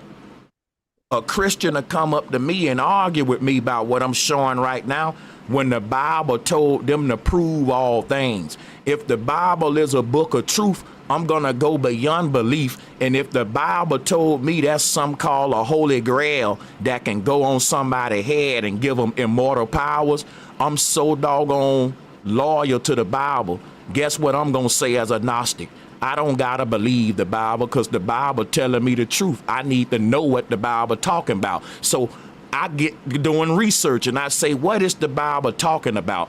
And I go in my lab and I say, well, everybody did have this advanced technology. I have these missing pieces of the puzzle that give me the answer. And the missing piece was the ancestors had very advanced technology. Right? Once I introduce that back into the past, I'm doing what the Bible told me to do. I'm proving all things. The Bible was not written for believers. It was written for decipherers, decoders, people like Leonardo da Vinci, who dedicated his whole damn life to deciphering it and left us some stuff that your pastor need to thank the man for while he up there freestyling, while they turning it to racism and hate and all that. So, but to answer you, I'm going to land here. Anything you ask me about the Bible, I'm going to give you some knowledge. I ain't going to give you no belief because I'm a Gnostic. That's why if you ask me about the Grail, I'm not going to come up here with a magical cup story. That's childish to me. I'm going to try to say what was the Bible trying to tell me about a device somebody can wear on their head and be immortal. And this what the Bible led me to. If you search with the spirit, the Bible will give you the truth because it gave us a beautiful mind to critical think with. But yeah, I'm going to land right there. Salutes to these dope questions too, man. You're awesome for that, for sure. Well, so you were going to say something else? I want you to. No, man, do your thing. I'm done. Do your thing, bro. Oh, okay. So the Bible doesn't say anything about a holy grail giving you eternal life. The Bible itself don't say that, and the Bible also says there's false worship. So, like, I don't know if you've ever read the Book of Kings. A lot of Christians and non-Christians don't really understand the Book of Kings. Are you familiar with the Book of Kings, or do you know what it's about? I'm gonna let you get keep the floor. I ain't gonna even at this point. I feel like we debating, so now I'm gonna let you just say what you gotta say, and I'm gonna say what I got to say when you're done. Okay. Well, I don't want to turn into a debate. I'm not, No, brother. Go ahead and land your plane, though. What I know about the books of Kings doesn't matter. If you got information for me, give it to me. Go ahead. Okay. So the Book of Kings is a lot of the churches don't preach the Book of Kings, and that for one, they don't understand it, and two, it can confuse a lot of their members because the Book of Kings basically gives you a history, on how paganism began to get mixed with accurate worship. So there's false worship, and then there's accurate worship. The God of the Bible, his name is, in Hebrew is Yahweh. In English we say Jehovah. Can I ask you a question real quick? Okay. I always wanted to know who was the first person God told his name to, and why is God a he? Is there a she involved in it? Those two, and I'll be good. Go ahead. So there's I was just talking about this today. So you said who was the first person that God told his name to? Mm-hmm. Do you have a Bible in front of you, or do you got Google in front of you? Yeah, but you could just tell her we'll take your word. Go ahead. Well, I could show you, but I can tell you. But if you go to Exodus 6:3, I got you. Exodus 6:3. Yep. I got you. I appeared to Abraham, Isaac, and to Jacob, God Almighty. So let me read this and make sure I'm hearing you right. You telling me that the creator of the universe came to these three guys right here and told them his name and No, not. read what it said. It says, I appeared to Abraham, to Isaac, and to Jacob as God Almighty, but my name, the Lord, I did not make myself fully known to them. Right. So, Well, who did? Who did he make himself fully known to? that was so in Exodus he's talking to Moses, and Okay. he's telling Moses this is years after Genesis. So Genesis is the first book, Exodus is the second book. So when Moses came along, he's telling Moses that Abraham knew who God was. Isaac knew who God was. Jacob By knew who God name, was. by name. But his name, they didn't know his name, so they knew him as El, or some people say the Elohim. But hold on though. My thing is this name Yahweh that y'all giving them today. This is what I want to talk about right here, because that's the name everyone going with the Hebrew Yahweh Shai Yahweh. But here's my thing. I need to know, who did God tell? What was the first prophet he told him, look, I am your God, Yahweh or Yahweh? That's right. That's what I'm showing you. So it's the first one he told was Moses. So, but that's argued. So, because like I can show you that, but it's argued because like if you So go to we Genesis, really don't know for real. That's not what. No, well. If I can explain it to you, or you can explain it to me, but we both can't explain it to each other at the same time. Fam. Well, it's a simple question, but I don't think you hear my question. It's a very simple. I'm asking you, is there, I'm gonna rephrase it so we can get around all this. Is there anyone that the creator of the universe ever told directly, my name is Yahweh? That's a yes or no question for real. Yeah. Okay, can you give me that person's name in the scripture? This is an easy one right here. Right, that's what I'm giving. So in Exodus, he told Moses. He told Moses, asked him. He said, who should I tell? Who should I tell? Because God sent Moses to free the. But if it's in there, we can read it. Give me the scripture. Well, that's for one. That's what I'm showing you here. Exodus 6:3. But this don't say, well, God told anyone know my name Yahweh though, brother. Right. So, hold on a second. Come on, man. Hold on. So but if you go to Exodus 3:14, he says, I am who, he tells Moses, I am who I am. But he didn't say my name Yahweh, brother. Right. So that's what I'm explaining. He didn't. Now I'm gonna answer this one for you, bro. He doesn't say it. The answer you didn't answer correctly in the beginning. It would have saved you a headache. The correct answer was God does not directly say that, Sanchez, to nobody. You said he does, but you can't show that him directly doing it. It's indirectly. He says, I am that I am, or something else. It's not directly Yahweh. It's a simple question, brother. That's what that means in English. I am who I am is Yahweh. That's what that means in English. I am brother, that's how brother, Yahweh means Jehovah. It doesn't mean I am that I am, brother. Jehovah is a translation of Yahweh. And guess what, brother? Guess what, though, brother? Brother, listen. I am that I am is not a name. That ain't no, how is that a name? If somebody say, what's your name? I am that I am. I didn't give them a name. Do that to the police and see if they say you identified yourself. My whole point is God don't have a name. Giving something a name is you placing that thing beneath you. So if God don't tell no human his name, then a human got to show me how you get the name of God and nobody else got it. Because hold on, brother. If God is connected to every single human right now, God can come tell me his name now. Think about this, right? God didn't tell my grandma his name, and my grandma lived a whole life for God. You had to beat her out of the church. Sweet woman. But you telling me God told his name to these evil rabbis and this priesthood, King James, some of these prophets in this Bible, bro, they ain't who you think they are. So my whole thing is these were a military force on the earth. God was talking to the world authorities. God was giving his name to like the church, the Catholic Church at the time, because that's the people that's now sanctioning this whole name of Yahweh, Jehovah.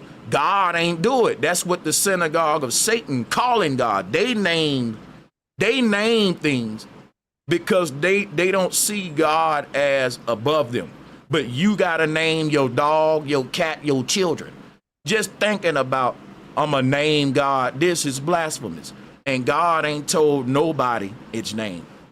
That's a fact, because it'll do it directly. It'll speak to me. Right, so if you go to Genesis 13:4, it says Abraham called on the name of God. Or So or the Lord. And what was it? So it's the same thing what I'm telling you. Y'all, you have to understand when the King James Version was written, they took God's name out and they replaced it with Lord in all capital letters. It's the part I'm not getting right here, man. You telling me all that, but I'm still not getting the first time God came from heaven and talked to a dude and said, hey, my name Yahweh, and I want you to tell it to everybody else or some shit. Who was that man? So you telling me that these prophets in the Bible had the name of God, but yet every time they spoke to God, they referred to God as a title, Lord. No, that's the total opposite of what I'm telling you. What I'm telling you is that in Genesis, all the way through the whole book of Genesis, they didn't know his name. They only referred to him as like what you say, God. Because God said, I'll tell him my name later. That's what happened in Exodus, fam. Exactly what I'm telling you. As far as Moses, when he talked to Moses, he told Moses his actual name. So why don't God just write his shit in the sky like the whole earth? That's some human shit. Like that's like if me and you go to a party and I'm like, yo, I'm gonna tell you my name. I'm the mystery man. I only told one nigga my name, but I own the whole damn party. That's like man at a Diddy party and not nobody know who Diddy name is but one nigga. How the hell you in Diddy house in his mansion partying? And Diddy ain't even told you his name. Like this is bad manners from God to make the whole damn world and everything in it and interact with us without even getting acquainted with us. Damn you! And then when you told us your name, you didn't even tell everybody, man. You told one. Come on, God. Let me explain to you. So you know what the word Elohim means? Elohim. You've heard the word Elohim? You know it's what that means? The plural form of El. It's because God take on a plural form and singular form. Exactly. I'm glad. Okay, so we're on the same page. So in the beginning, this is what follow along. Let me finish too. Let me finish. You got it, man. You got it, bro. So in the book of Genesis, the first, like from Adam all the way up to Abraham, they referred to him as El. They didn't know it. They didn't, and a lot of them had a pantheon, and that they believed it was more than one god. Like they had Asherah, which was the female. Right. So I know that. Follow me. So they had the before the Anunnaki was called the Anunnaki. Anunnaki. What we going with? Bro, this okay. Let me know how to talk, man. Bro, here's what I want to do, right?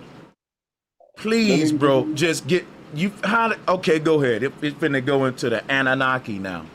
No, before the Anunnaki was considered the Anunnaki, there was a pantheon of basically 5 gods. Before Anu, and Enki, and Enlil, there was Ishtar. They had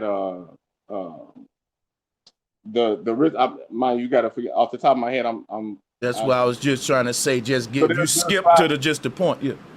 There's 5. Right. That's what I'm trying to do. So you rushing me. I mean, you can't really rush this either. But I'm not rushing you at all, man. I'm just telling you in your own way, because oftentimes you trying to take us around the whole block and we can just cut through the alleyway and be there. Well, I got to be sure we're on the same page. That's why I asked you if you knew what Elohim means. Try me. And I showed you I knew it. See, go ahead. Okay. So in the book of Genesis, that's basically what they referred to God as. So like in Genesis 1, there's a scripture that says, let us make man in our own image. Right. So a lot of people thought that was plural. Right. They thought that meant that there was more than one God. It meant that God turned himself into what this translates to right here, and I want to show you this. But go ahead. Matter of fact, I'm cutting you off. I'm gonna let you explain it I'm first, like you you've been doing cutting it. me off You got about 10 times, and every time you cut me off, I just get quiet. I wait for you to finish, but I don't cut you off. I let you say everything you got to well, say. it is my show. So, but yeah, I, that's the well, I thing. mean, But think about this now, if it make you feel any better. You see how many people on the call? I'm I only can't gonna see that on the interact with you for the next cup. So what I'm doing, Alfonso, everybody else gotta wait. There may be other callers, right? But I'm only gonna let you speak right now, and they just gotta wait. So that's something I'm doing for you too. So, appreciate that. Appreciate it. right. Appreciate it. Appreciate it. I Go appreciate ahead. it. Go ahead. So the Elohim they thought was plural. Actually, Eloah is the singular form of Elohim. So even though, like you say, singular plural, they for a long time they didn't understand that there was only one God. They looked at it was multiple gods.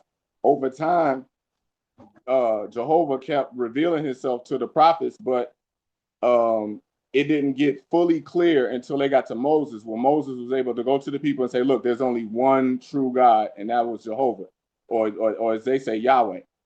That didn't get clear until Moses. That's why if you used to Exodus 6:3. But even Jacob, for example, Jacob, he used to build rocks. He used to stack Don't go rocks to on top. Jacob though. Let's just bounce a little back and forth so we can share it. You know what I'm saying? So now that you make one point, I think what'll help is we go point for point. You get what I'm saying? And I'll do the same with you too. So, because I want to deal with each point you make one at a time.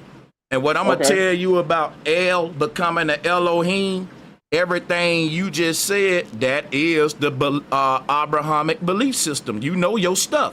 Now, what I'm telling you is I'm beyond the belief system. Now I'm finna give you the gnosis and the knowledge. I told you I was gonna do that. Now watch this. Here's what everybody was teaching when the Bible was being wrote. And this is what Moses would have learned from the Egyptians. I'm about to show you that right now. And I'm about to break down to you, right, that why El became the Elohim. Give me a minute. Let me go to these next slides to pull Let me them know up. when you get. Just a side note, I don't know if you know the difference between Kemetic and Egyptian. Hold on a second, brother. Brother, it's my turn now. I don't need you to teach in the middle of my stuff, bro. You don't know if I know the difference between Kemetic and Egyptian. Kemetic is the ancient word for Egypt. But you don't need to know if I know that. You just need to listen to me talk now while it's my turn, out of respect. You know what I'm saying? Because you just showed me something. Now I want to show you something about El and Elohim that you don't know. And it's beyond belief, right? So this is what people was teaching on the earth about what God is. They weren't teaching that God is some dude in the sky. When they said, let us make man in our image, they were saying every single human on earth is a God that has him own self created in his own image throughout multiple parallel realities. So what I mean by that is this right here. If you look at Vishnu, Vishnu is another form of the god El. But all of Vishnu avatars would be the Elohim. When they said, let us make man in our image, that is called an avatar, sir. This was taught by the Hindu too, that every single one of us gods recreated ourselves in multiple parallel universes. We have multiple avatars. So from the one came many. And look at the symbol that the Egyptian used right there. It's that ball at the top represent the single God, the single most high God, which is the base you in the highest heaven. Once that light comes on, all of these light rays that expand from it, they represent lower cells that exist in the bottom realms. You can even see hands on them because this represent the Pharaoh's singular consciousness shining down from the base reality. It is one singular consciousness up there, but when it comes down here in the duat, it exists as multiple different avatars in many different parallel universes. The ancestors knew this. Our scientists are just finding this out now, that we're in a multiverse, and they just waking up to the fact that dreams are us going to these other avatars that we got that the Egyptians spoke of. And this is the knowledge they teaching about our aura layers. Let me show you some real quick. Each one of your auric layers is a different you that's vibrating out of this realm into a whole nother universe. You have different bodies that exist on different planes of existence. And each one of these layers is a layer of yourself that existing in a parallel reality as I speak now. And we transmute, we shift timelines all the time. And the whole thing about this aura knowledge, why do you think the Jews call this right here a menorah? Because it represents the aura of man.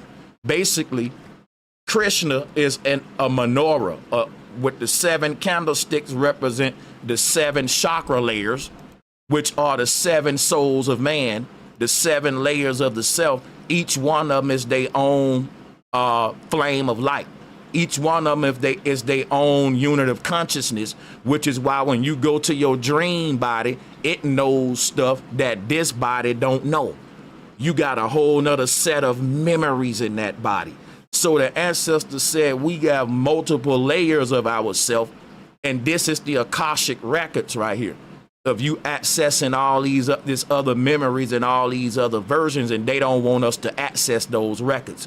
And that is part of keeping us trapped on earth. That is the agenda of the devil. Because the Hebrews didn't have a place where God burned you at. They taught that earth was the hell. It's hell, right? So my whole thing, I can go real deep with this, but what people need to know about El and Elohim, it represent my one consciousness that can exist in my many bodies. Your one single consciousness can shift from this body and go to a whole nother you in another world and be experiencing a parallel reality. So you got one, consciousness, one observer, but many different bodies you can go and explore, many different realities. And this represent the fact that what the ancestors said, we exist as one and many because the universe is a paradox. It's one thing, but it's composed of many, meaning the universe is one thing, but there are many universes making this one thing. So that makes it one and many. So the higher you go into the singular source. The lower you go, you enter the lower realms where duality, things become separated. We start to think individually. But this is the way that the ancestors interpreted how the one becomes many, if you're not familiar with that concept. But we all exist as one and many. One singular stream of energy called a Most High. But once that stream of energy start to expand outward, that one singular source becomes many rays of light, like we see here. And so this was called Atonism to the Egyptians, and they would have been teaching the same thing that the Hindu taught in Hinduism, which was one and many. So it's very simple stuff. And like I said, this ain't a belief system. This is knowledge of why we dream, how we dream, what deja vu is, and all that. Yeah, This ain't- multidimensional. Uh-huh. Like Sanchez, multidimensional bodies. That- and some that's people call facts. those energy bodies. Mhm. They do. And the thing is, the difference is beyond someone believing in superheroes or mythological figures doing miracles and flying through the sky. It's teaching you that you are the one flying through the sky when you start decoding what these gods represent, because the gods was a guide. They was just a guide to get you to the knowledge of self, not for you to worship the God. It was just to guide you within it so you can see this is what you are. So when we start taking this knowledge and applying it back to our powerful self, like what I'm doing, the truth will be restored on earth, but you're going to get crucified for it at first. Everyone going to see what you're doing as a threat. You're the enemy and all that, but you're doing the right thing when that happened, because the world is wicked as hell.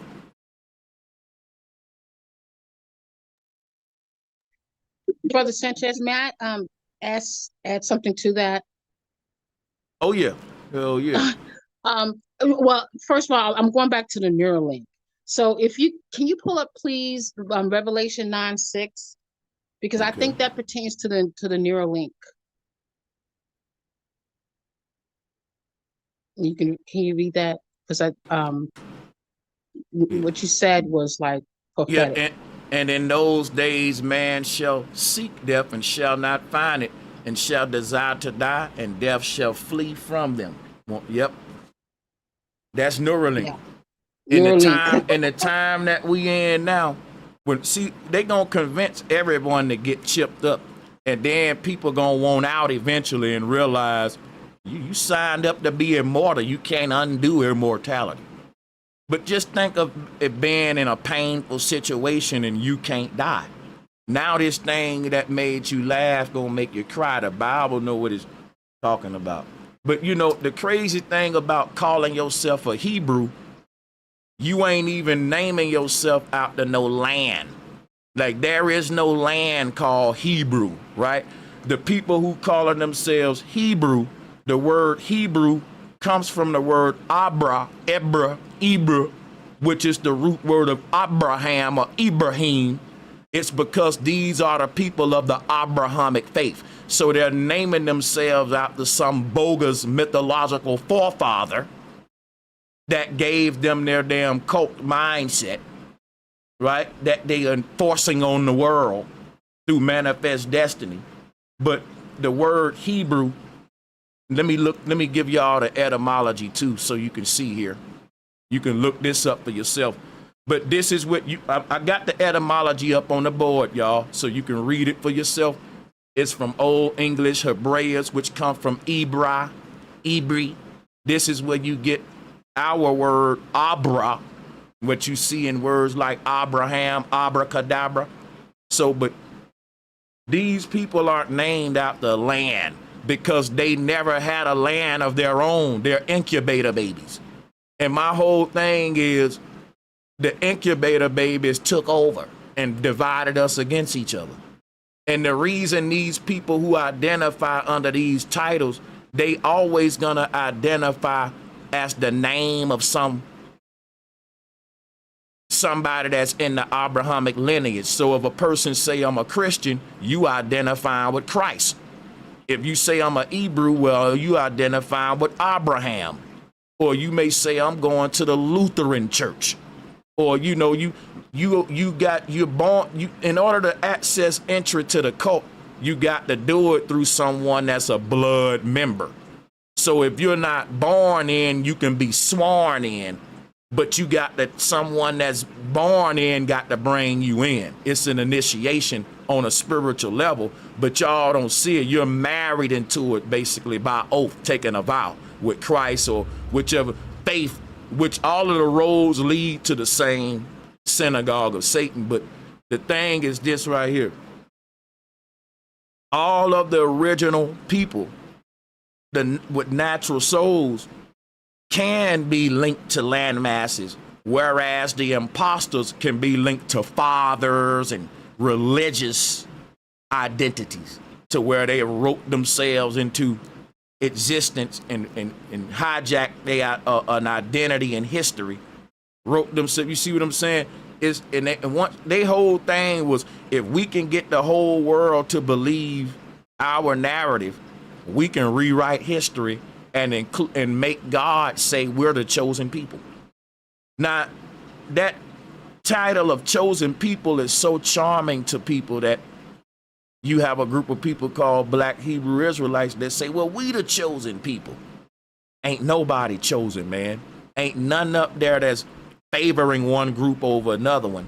Only thing that's happening on this earth is that the groups with the most knowledge got the most power, plain and simple.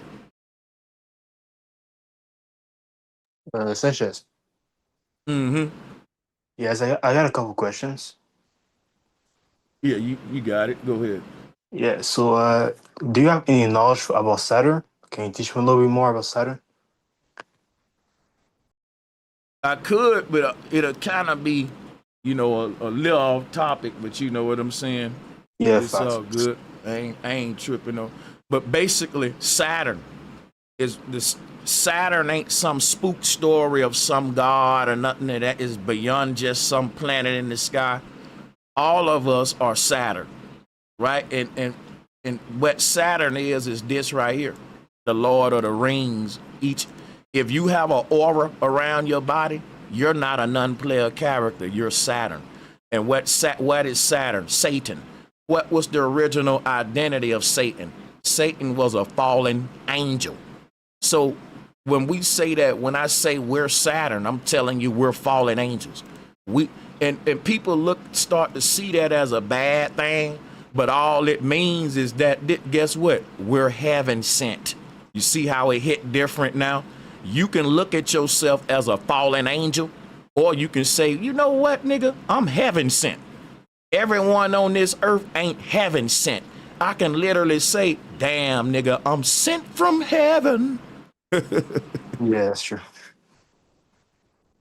I think like it's like associated with the maker, with the Kaaba. I'm sorry, say that again. I think Like like the co- Saturn's like associated with the Kaaba. Yeah, these Saturn represents these veils. That's why it's associated with like evil, because these bubbles around the body are false realities, false selves, and they all gotta be popped so that the core self can be revealed, and that's the God self. Yeah, the black cube. Yeah. So Yeah, like, thanks for listening. yeah, if you pull up images of the God Saturn, it's the ancient way of teaching about the chakra layers. The ancestors knew about the chakra layers and the auric field, but we turn this stuff to spookism today. But this image right here was the ancient Greeks' way of teaching about the same thing we teaching about, the energy fields around your body right here. So when we look at images like this, where we teaching about the different, we look at stuff like this where we're teaching about the different dimensional bodies that we got that exist on different planes, where the ancestors was teaching the exact same stuff, but theirs looked at a bit more cooler. Because if you look at what Saturn's showing you, right, and Saturn is Santa too. He got the big belt on with the beard. Remember, Saturn is Santa. What is Santa? The god of the North Pole. Where do we see Saturn at? Representing the North Pole here. So just remember, this was before the church took over. The humans knew that all of these gods were guides, meaning it's something I'm using to teach with. For example, right, this image right here, if I wanted to teach y'all about your chakra layers, I would use this image as a what? A guide. This would be my guide to show you what your energy field look like. What is God? Energy. God means energy. So God is also, when we teaching about the energy that's being emitted from the body, we needed guides to help do that because we wanted to teach it in a visual form. So what I'm showing you now is a guide. I draw a little dude. I put circles around. What is you know? I put little everyone stay muted. Well, so you draw this dude. You put circles around him, and you start teaching about energy. And people start saying, "Well, that's the God. That's the guide. It means energy." But it was teaching about you before the church made us interpret this stuff literally. And now it's just literature and myths and folklore, and you either believe it or not. But nobody really know the truth, and that's where Gnosticism comes in. This is teaching the knowledge of the energy fields, but this is what all of the stories in the Bible are teaching. Let me share some with you. Here go another one. Look at this one. This is the energy that is emitting from our body, and it's creating a field around us, y'all. Now watch this. How did they teach this in the ancient world? As Moses breaking two tablets. Watch this. When you see Moses in between the two pillars of water, before they reinterpreted these stories was teaching about our energy. They weren't teaching about no God mythology. Let me show you something real quick. Let me show y'all something just to make my point. So there's a god called Kamazats. This god is older than Moses, and they turned this concept into Moses in between two tablets. Come on now. Let me show y'all something.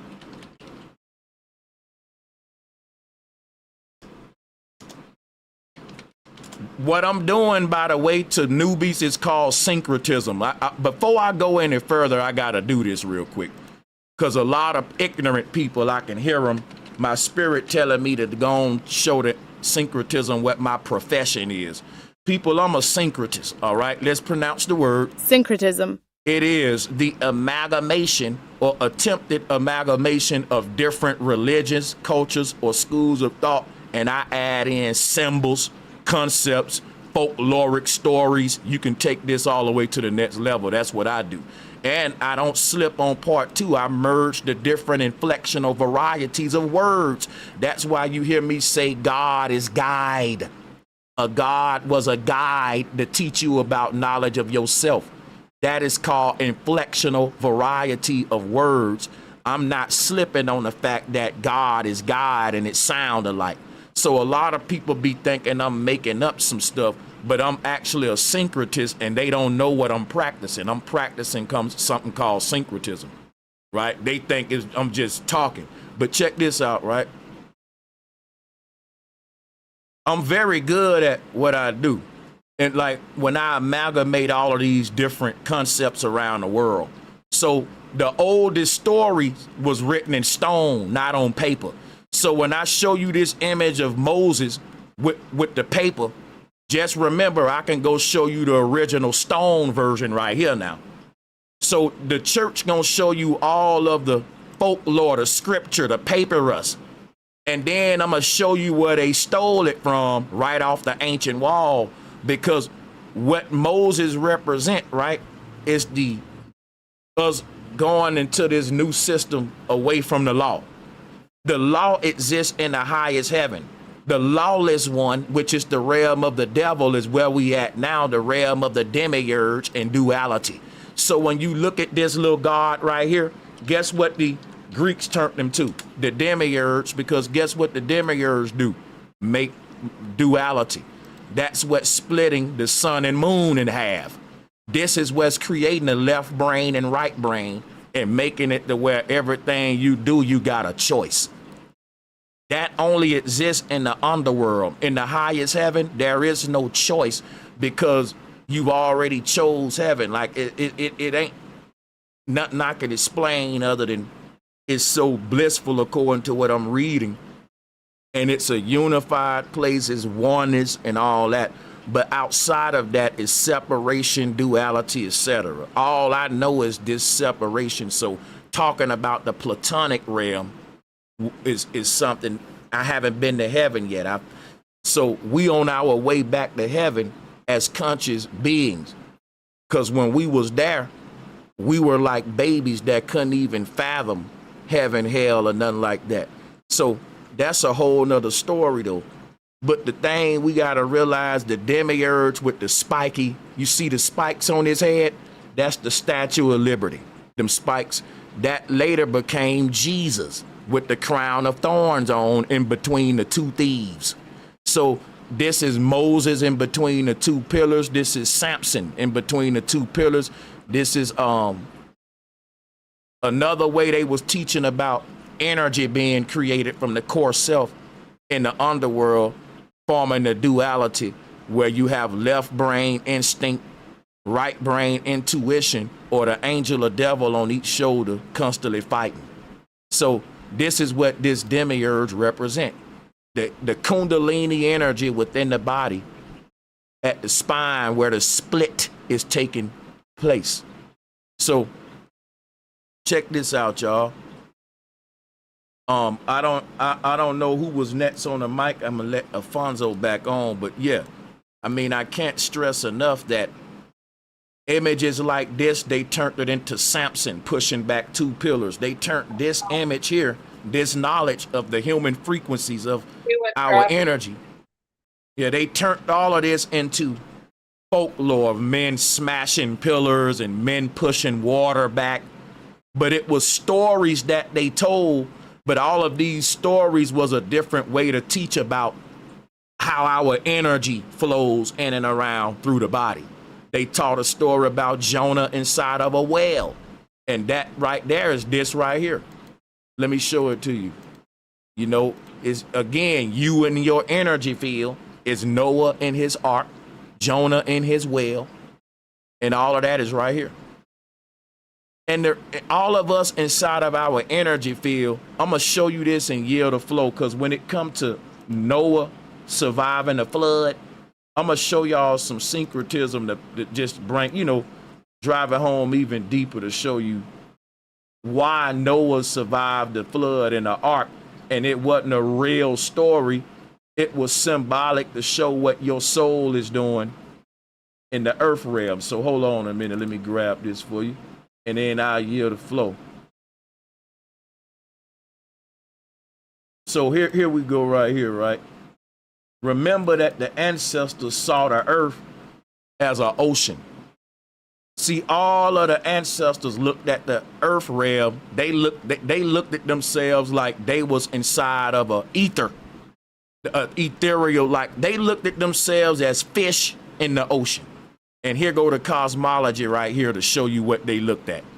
So the ancestors looked at themselves as a person that's inside of this big old bubble, right? Submerged under the water. And that became stories of Noah inside of an ark surviving some flood. And then at the end, he released the bird, right? That's because the story that they told about you being in the earth realm is that at the end, your soul will be released up out of that volcano that's at the top. You will shoot out that volcano at the top. Let me show you a picture of it. I want to show you a picture of this so you can see for yourself what they said you're going to do. So when Noah sent the bird out the ark, that story is not original from the Romans and the Greeks. We keep talking about the Abrahamic faiths. I'm way beyond that shit. I'm going to the source of this stuff before it was corrupted and turned into spookism by the church, before they started making people take it literally, because this was literally spiritual science of ascension. So when they was teaching about Noah getting spit out the whale mouth, y'all believe that a dude was literally in a whale mouth and got spit out, but the whale is the world. The whale is the world. And the spirit leaving the world was taught as Noah leaving the whale. But, you know, y'all get it. This is syncretism. I yield the flow for other people. I can do this all night and make these connections and show you where this stuff started at and where it got corrupted at, and how deep and beautiful this knowledge was before they start making us believe it literally and go into fairy tale belief. Because now we believe in fairy tales, but these aren't fairy tales. These were concepts of what happens when we die and all that.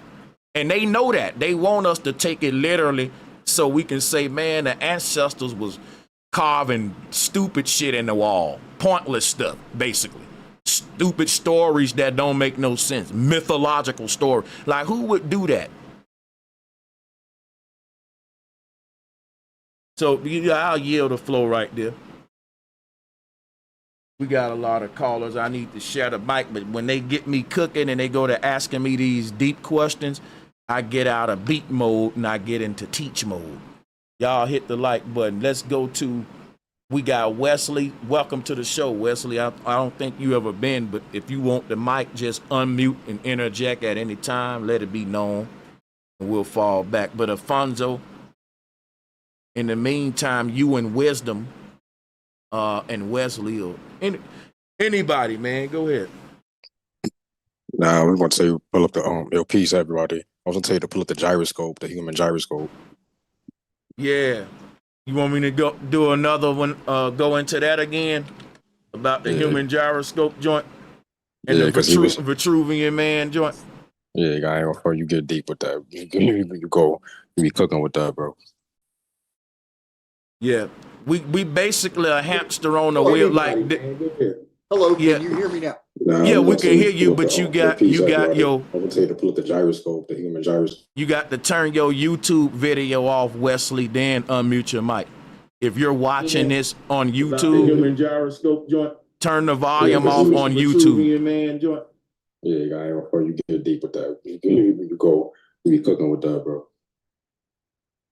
Yeah, we basically a hamster on a wheel. Like, hello, yeah, you hear me now? Yeah, we can hear you, but you got to turn your YouTube video off, Wesley. Then unmute your mic. If you're watching this on YouTube, turn the volume off on YouTube. Yeah, so Wesley, mute your YouTube video because we're hearing. I can't hear you now. Okay. I cannot hear your voice. You should be. You can't hear me right now. Can you hear me right now? Setting to change so I can hear your voice. I don't know if you can hear my voice. Yeah, I can hear you. I cannot hear your voice. I can hear you. I can definitely hear your voice. He might want to come back out and come back in. I was having that same problem a minute ago. I couldn't hear you, and then when I left out and came back in, I could hear you. All right, I'll do that for him. I'll baptize him. But yeah, bringing up the human gyroscope. You know, this is another way to look at these chakra layers, and us breaking through every layer. Basically, when we see, like, basically when they say we're Saturn. If you look at the human gyroscope, don't it look like you inside of Saturn? Now, what do they say? They say Saturn eats up people. Saturn is cannibal. He eat people up. Look at this man in this gyroscope. It looked like... I can hear you now. There we go. So yeah, Wesley, you can take the floor. I'm going to land right here. Yeah, I'll land right here. I'll come back to this. Go ahead. Thank you. I'll try to be brief and plain and simple. My name is Wesley Lawrence Curry II. I live in Huntington, West Virginia. Every day for 8 years, I'm going to tell you what I spoke on the streets of the city called Chicago. About 22 years ago, Jesus Christ showed me a dream, a vision. He showed it to me one time. After he showed me the vision, I began to tell it. One night in October 10, on the year 2005, October 10, 2005, as I lay in bed, suddenly I could not move.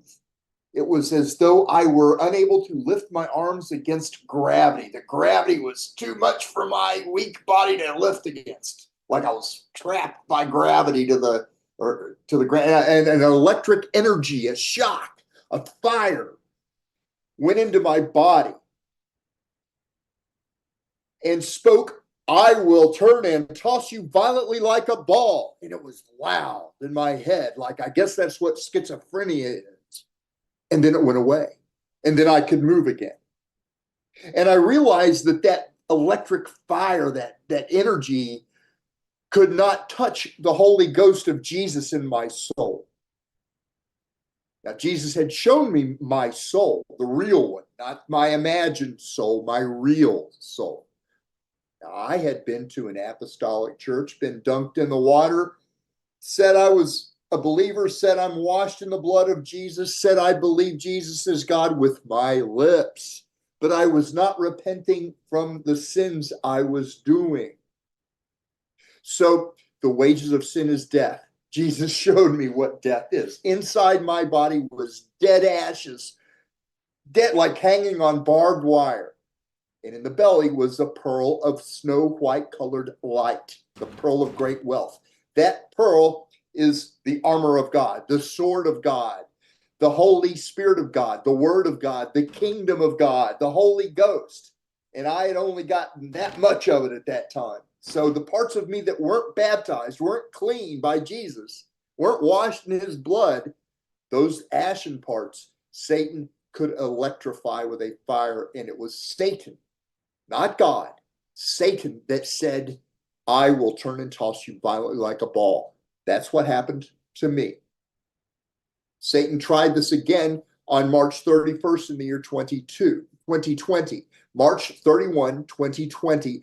I perceived that same thing happened everywhere else. And Satan said, "Don't tell the vision." But at that time, so many years had passed, and I had told the vision from Jesus so many times that fire that evil destroying fire could not get into me. Now I'm going to tell you what I said that prevented that evil thing from getting into my soul. I said, Jesus, I've sinned against you. I don't believe in your forgiveness. You forgive all manner of sin, but I don't forgive all manner of sin. I believe in me being forgiven, but when it comes time to act that forgiveness by forgiving others of all manner of sin, I haven't done it. I hear So you. thank you, Jesus, for showing me a foot that got cut off that didn't bleed. And that's what it means. It means I sin against Jesus, not believing in his forgiveness. In the vision was a foot wearing a white sock and a black shoe, and it got cut off and it didn't bleed. And that's what it means. And in the vision, Jesus showed me was a square pit. And it means that I have sinned against Jesus by not reading the Bible every day. The unknown depth of it means that I sin against Jesus whenever I make an ultimatum or when I make unfriendly orders. And there were two little creatures, real short, wearing wedding clothes. They had big heads. They didn't have rounded ears. They had pointing ears. One of them cut off the foot, and then the other emulated as though it was praising God. But they enjoy cutting people. And they mean I sin against Jesus being double-minded and double-hearted and double-tongued. And behind them was a crooked path of gold and silver. There weren't more than 4 of them in a row. They were all parallel to each other, circles of gold and silver that are rusted. And they spun by themselves, all the same way. And they buzzed. And the only sound I heard in the vision from Jesus Christ was the buzzing sound. And there were palm trees with orange red in the bottom dark green leaves. And the top leaves were all dark green, and they were branchless curved trunks. And there were weeds under them. And there were straight trees without branch in a row with a single group of bright green leaves on top. And a full moon and a bronze aura in a starless night. And on the horizon, it was morning or evening, but I cannot tell which. This is the vision of the morning and the evening that is true in Daniel. In the middle is the still water in Psalm 23. Though there were 2 ripples in the middle of the river, it was wide as a street and the surface was still. This is the green grass in Psalm 23. Now, the green grass means everybody saw this vision. The straight trees mean I've sinned against everyone, against you. And when I sin against you, I sin against God, and he is Jesus. From my branchless faith. Straight branchless trees, my branchless faith in Jesus. The bright green leaves on top mean I sin against Jesus, not anonymously typing. The people in the pit. Can I ask you a There quick was question? a guy. Sure. Well, let me finish this. Okay, up, yeah, but sure, go ahead. There was a guy's head in the far right left corner. He was missing half his mind. It was gone. He wasn't moving anybody. He was not going to move. He was looking into his own mind for answers. And he was alive, seeking death. In those days, men shall desire to die, and death shall flee from them. Men shall seek death and shall not find it, is the meaning of that. And the sand, it means, what shall it profit a man should he gain the whole world and lose his own soul? Or what can a man give in exchange for his soul? That's the sand. The black shoe on the foot, that that it's a real fat disco. The new disco is logic, reason. That's the new disco fashion. That's the fashion of men. It's got to be logical. The new science, the logic. That black shoe means why? That black shoe is any reason, any logic, any perverted use of the Bible against the vision. That's what that black shoe means. And the white sock means I've sinned against Jesus by not uplifting the Holy Spirit. The crooked path means I have sinned against Jesus, walking a crooked path. The spinning means I sin against Jesus, doing magic, wizardry, sorcery, and witchcraft. And the buzzing means I sin against Jesus when I cuss. when I speak ill of my brother, when I have impure thoughts. And the metal is in James chapter 5, that metal. Your gold and silver is cankered, and the rust of them shall be a witness against you, and shall eat your flesh as it were like unto fire. That's the description of that foot being cut off. It means I sin against Jesus, being silent about this vision. And the wind not being on that river, for after these things I saw four angels, they shall stand on the four corners of the earth, holding the four winds of the earth, that the wind shall not blow upon all the surface of the earth, nor upon any sea or tree. So that's what I said many times in Chicago on the street, trying to get people to say, would you just say there was green grass in a dream I had from Jesus? It means everybody had the vision. So we can get that pearl of light, restoring your soul into holy, strong armor. Would you do that? That's what I did for 8 years every day in Chicago. And as I did that, that light restored those dead ashes. Those dead ashes in me was my name blotted out of the book of life. Those ashes, the kingdom of Gog and Magog. Those ashes, death, the wages of sin. And only by telling that vision, that pearl of light is that vision, telling it restored my soul. So when Satan said, don't tell the vision on March 31st in the year 2020, he could not get into my body the way he did on October 10, 2005, when Satan could get into my body. And Satan said, I will turn and toss you violently like a ball. I've said what I've come to say. My turn to listen. I want to ask you, what does it feel like when Satan invades your body, first of all, because that was kind of interesting. First, I felt like I couldn't move because Jesus removed the hedge. You know, like the hedge of Job that allowed Satan to kill his family and put sores on him that dogs licked, and Job wouldn't cuss against Jesus. That hedge, when it was removed by Jesus from my unbaptized soul, I couldn't move. Then I felt like I can't say it was entirely unpleasant, but it was just like somebody turned me into a radio. Like I was being filled up with some kind of electric crack swing, you know, like some new drug that was just not good, you know. It was like I was being electrocuted, kind of, you know, softly electrocuted. That was what Satan's fire felt like. What do you say to the guy who was near death and he prayed to Satan to save his life and his life was saved? Yeah, that's an imagination. Funny, but no, it happens. There are some people out there, Luciferians and Satanists, and they will tell you that, you know, they call out to Satan and he got them living good, healthy. Even some of their friends that may be serving Christ will die quicker than the Satanist guy at the Satanist church, you know. Well, what do you say if I go right now, Jesus, would you put the taste of honey in everyone's mouth watching that show, please? In this same minute, put the taste of honey in their mouths.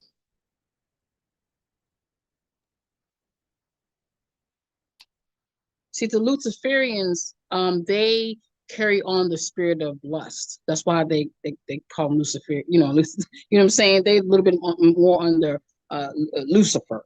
I only pray to Jesus, and I only pray to the Jesus that said, "Tell the vision." I don't pray to any other Jesus. That man, that dark-skinned man, he is who I get on my knee and pray to. Nobody else. He is God. I only pray to him. Now, I am a Jew. I'm not a Christian. I pray to God, and his name is Jesus. So God is a man. Where does this man reside? I'm just want to be for clarity. His Holy Spirit now is given to all flesh. Jesus returned saying, "It is time." And he poured of his spirit on all flesh. He poured light into your soul, that pearl of light. The color is white as snow, the size of a volleyball or the size of a bowling ball. And maybe you saw another light within it, like a pearl in a pearl. That's the Holy Ghost of Jesus. That's the kingdom of God. That's the So armor of God, the sword of God. What's the benefit of us having this ghost inside of us? Without it, you die. So that means that ghost is just my soul, right? That's given to you by Jesus to use it or lose it. Well, no man can giveth or taketh away my soul, right? There's going to be a delusion put upon mankind, a delusion that money will save you. Satan is going to use his evil ways to get people to offer you free money, and a lot of it. 32,523 computer dollars, not cash. You can't get it in Benjamins. That's true. 32,523 computer dollars. To get that money, you have to be branded a slave to Satan with a barcode called omni barcodes on the right-hand wrist or forehead. Are there That's the only way you get that money. And if that's the mark of the beast? Yes. Right. So that's what like brain computer interfacing, digital tracking governments. That we had. You'll go to Costco with your barcode, and you'll go to the checkout, and instead of running a package of meat over it, you'll run your wrist over it, and your name will come up, and it'll say you've got $32,523 your first visit. So let me ask you something. 32,523 computer dollars to spend on anything. Oh yeah, I'm aware of the mark of the beast. That's my favorite topic in Revelation is when they start bringing in that mark of the beast. But let me ask you something about God. That's the one world bank that he uses to take over the. That's facts. We talk about it a lot over here. One thing that I don't know about though, I always ask people like, because I have my own concept of the creator and it's not really religious, even though I come from a religious background. One of the things that baffles me is like, what created God? Now, my pastor would say, well, my pastor, all of my life, Wesley, people would laugh. Even How old are you? I'm 40, but let me just say this and I'll turn the mic over. Ever since I was a young boy, asking that question, people laughed, and it felt like the Truman Show. Like, isn't that a good question? Like, what if God created me? What created God? And people will say, well, God is self-created. God just basically just created himself, and that wasn't really satisfying to me. And I was told basically that was a result of me not really having enough faith in what the Creator could do. Would you consider that when you look up into the sky at night, into any direction, to that side or over there, that it goes forever without end? It's not what the scientists say, that it's not a expanding ball of a zillion galaxies. It goes forever, infinite in every direction. I understand. Do you understand that? Totally. Jesus Christ has always been God. He is God now. He always shall be God. Infinite. It's bigger than our minds can really, unless we're really playing. Well, let me ask you this. If you get too wordy about it, it can get confusing. I think it get confusing because it already got too wordy when you look like, for example, right? Everyone is interpreting the Bible in their own way, in some sort of mystery way, and it's not making sense. So what I try to do is compare it to what I see in reality. For example, right? Someone asked me how the sky is created. Well, I have to ask myself, when I dream, there's a whole nother sky in my dream, a whole nother me, a whole nother grass, all of that. And my thing is, we don't really understand how powerful our own mind is, and the fact that our mind is the part of us that never dies. It's the consciousness, or what we call the soul, the thinker, the observer. It goes on for new experiences. In my interpretation of God, that is my guide, or God, my mind, which is that when people say use your mind or a mind is a terrible thing to waste, as a man thinketh, so is he. So the thing that guide us is our mind. So I believe that today we looking for some above us in the sky to guide us, because we forgot that the word God was just a word that meant guide to the original people who created the word. We're taking it literally, and that's why it don't make no sense, because you never gonna make sense out of talking snakes and people walking on water without forcing me to believe in fairy tales. So as a Gnostic, I choose not to believe in any stories. You know, I choose to prove all things like the Bible say. And I don't think that the Bible is so complicated that we can't prove it without critical thinking, right? That, as it wouldn't say that. The Bible literally says prove all things. If it knows that you can do this, you don't have to stop at believing fairy tales. You don't believe 2 + 2 is 4. So that's, I do have a Bible, but I don't believe anything written in it, because the Bible is a book of truth, and you don't have to believe the truth. You either know it or not. So I interpret this Bible in a way that allow me to extract truth from it. And I encourage people that read this book and only extract the belief from it to read it more diligently, because it's truth in there. It's truth in there. I read only the King James Bible. I don't read any other version. So that's the one you don't want to be. I said that vision, and I said, Jesus, would you send all mankind? You know, that's kind of biased though, to just, you know, do one thing. I say you should, you know, you don't have to change the fact that the big King James Bible is what you prefer, but I would look at other Bibles, like there are hidden Bibles and books that we should consider, like that was removed from the Bible by the papacy, by the church. So it's like there's a reason that the Freemasons are so obsessed with the King James version of the Bible, because it's the one that has the most watered down translation, which make my job of deciphering so hard. Look, I said that vision. I said, Jesus, I'm kind of, when it comes to the Bible, I'm kind of like that head in the pit missing half his brains. Would you send everybody real bread? 4 months ago. That's what I said. So, yeah. Did you get the bread? Did you get the real bread? Yeah. Okay. I'll keep it simple like that then. That's what I said. I said, Jesus, I fail you not reading the Bible. That's simple. It is in the Bible this. If we say we have sinned, he is faithful and just to forgive us of our sins.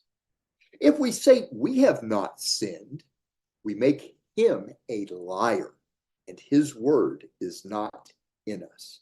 So I come saying I am a sinner. Thank you that you gave me a way to confess my sins according to your word, not my words, but God's words. Thank you, Jesus, that I can at least confess I'm a sin, even if I can't overcome them all at this moment. Even if I'm too weak to overcome my sins. Do you go and sit in that little booth with the Father and confess them, or you mean on your knees? No. Okay. On August 25th in the year 2005, August 25th, I was in Chicago. I was near Wrigley Field Baseball Park. I was walking through a neighborhood. A little girl in a playground with her mother. A little girl ran towards me and jumped on a park bench. And the little girl looked at me and went like this and said, "It is he. It is he," she said. Hold on a second. Over her shoulder, God appeared. Jesus. He is dark skinned, darker skinned than you. White robe, kind of long black hair. That is God. Can I ask you something? He created the heavens and the universe. He appeared at me for a moment. Then he vanished, and then that little girl went back to her mother, and the mother said, "What were you doing, daughter?" And the little girl said, "That man just saw Jesus, Mommy." That is who I pray to. That is that he is God. I got a question only to him and no other Jesus. I got you. Let me ask you this real quick. Are you so submissive to this entity called Jesus because you're afraid you were going to burn in a place called hell? That's a curious question. I've never heard that question before. I don't really know how to answer that one right off the bat. Because I'm from the Bible Belt. I grew up in the church, and I'm gonna be honest. One of my main reasons for like following diehardly God was I was so scared of going to hell. But but my whole thing, and I don't think that fear is a good tactic to use for any authority. But you know, I'm glad I'm out of the church now. I'm so lucky I'm out of the church now. I don't know. The shameless, I'm not so sure that the shameless have fear. I think those that are shameless. What do they need to have shame of? They're just not ashamed of doing evil. They have no shame in it. What do you consider evil? Like, I know killing, maybe fighting, still, but what about like, what would you consider? Telling lies. Right, got you. Well, that's so easy. Let me not ask you that. But my whole thing would be this place called hell is like the main foundation of what God is using to kind of sketch to say, well, if you don't do it, this is what I'm gonna do to you.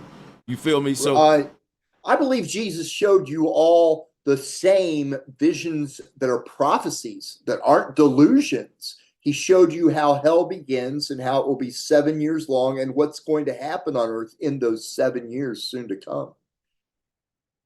How it begins with a nuclear bomb in Chicago, built in a green Volvo station wagon parked in the twin Marina Towers, those two corncob buildings next to the river. It explodes. One of the buildings melts from the heat. The radiation is so bad that everyone has to evacuate Chicago. That same day, Jesus cast Satan to the earth in the flesh. USA nuclear bombs Moscow. Moscow nuclear bombs Washington, D.C., New York City, Huntington, West Virginia, and Atlanta, Georgia. Jesus protects me from the bomb here in Huntington and flies me through the air and sets me on the ground where he allows Satan to murder my flesh. And then I go to heaven and Jesus says, come up, I like him. And that's my new name in heaven. Let me say, that's the first day of hell. Shout out to Witcher Official. Said his God hiding like he on the biblical Epstein list. That's crazy. Hey, shout out to Marlon Wells, man. He said the Vatican has miles of scripture that it has been kept in secret since the Dark Ages, and a necropolis underground. So much we don't know what are they hiding. And he also says, ask him who those people in Israel really are, and if he approves of them. Shout out to you, Marlon, man. Appreciate you for joining as well. And yeah, I ain't gonna lie to you. Yeah. I'm gonna turn it over to you, Marlon. You can ask him. You can speak with him yourself if you like. Yeah, that's what I wanted to ask. I didn't want to just hide in the chat and not ask him. Okay. Who is that in Israel? Who are those people? And do you approve of what they're doing?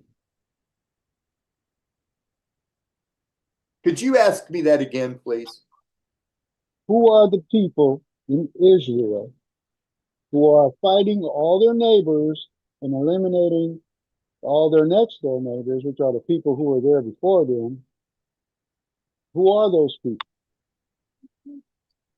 I haven't been there. For me to answer that question, it would only be based on my imaginations, and I don't want to mislead you in that way. I haven't been there yet, so I haven't met any of them.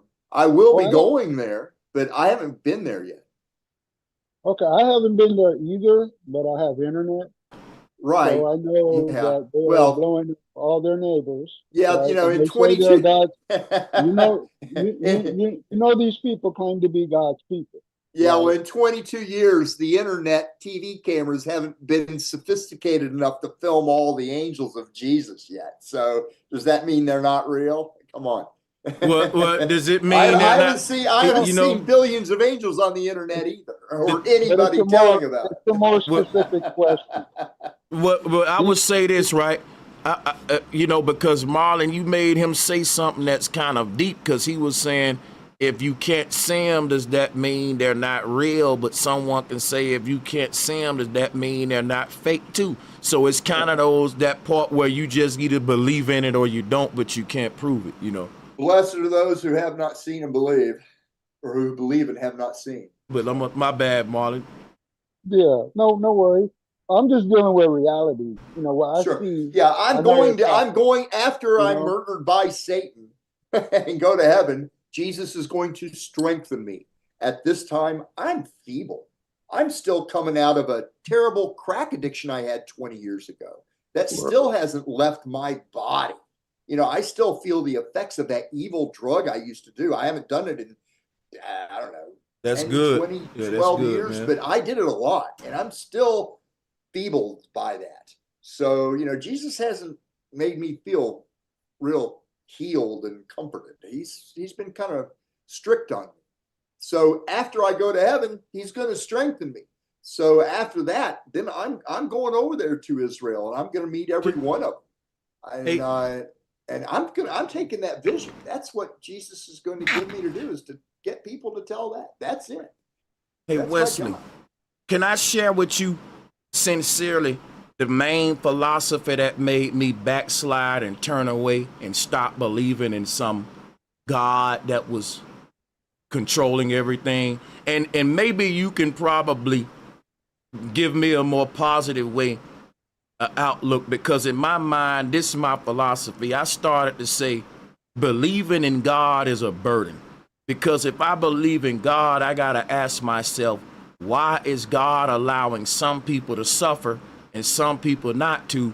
And then it's like a lot of the evil people, they don't suffer, and then a lot of the good people suffer more, so much more that we say even the good die young. So my whole thing is, there's something very evil in charge in this world. But if I believe that that thing is God, then I have to blame all of the evil that I see on some genius plan that God must got for why he want this baby to suffer, why he want this man to be, you know. And I said to myself, me not believing in God, it is so stress free, because it's like I don't have to blame, I don't have to question the force. Why are you doing this to me and not them? And I don't have to be blasphemous, because I'm telling myself nothing righteous and just would even allow this world to go on is corrupted. So I will refute. To me, I think if there is a God, it likes my approach, because if there is a God, it's not in control of this world.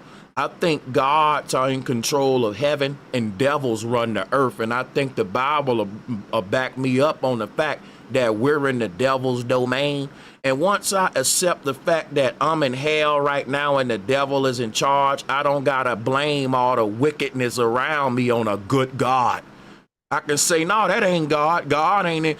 So all of the bad that's happening, this is not God's world. God ain't making the rules here. The devil is in charge. That's why the evil people at the top, the good people at the bottom, and now I don't got to blame it on God. I can say, hey, we left heaven, we're in hell. Well, Jesus is also a terrible God. So don't forget that it's written that too. So he created good and evil for his purposes. Yeah, that's something that made me say what I said. But you know, I'm gonna keep everything you saying in mind.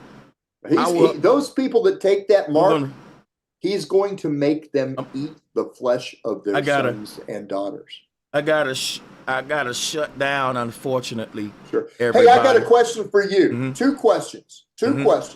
Good, one, would you say I saw green grass in the dream I had from Jesus? It means everybody saw the vision. And if you'll do that, should you do that, would you go along with me in the 144,000 as we go to Megiddo? We could use your help. And armies shall fall at our feet. Okay, sure, I will. What I need to say again? There was green grass. There was green grass. In the dream. I saw. From Jesus. It means. everybody Everybody saw the same dream saw the same dream. Now, if from Jesus, and from that's Jesus. a drawing of it. That's what he showed me. I saw that. You know what, I'm not Wesley? embarrassed. If love I go to this place tonight in the dream, I'm gonna. Hey, bro, that's crazy. Bro. Hey, this man Well, we'll see casting if it's spells, true. man. I can't hear the angels cheering that you did, but maybe they are. Wesley about to trap me in that painting tonight, man. Let me stop. I ain't sleeping tonight. Nah, I'm just joking though.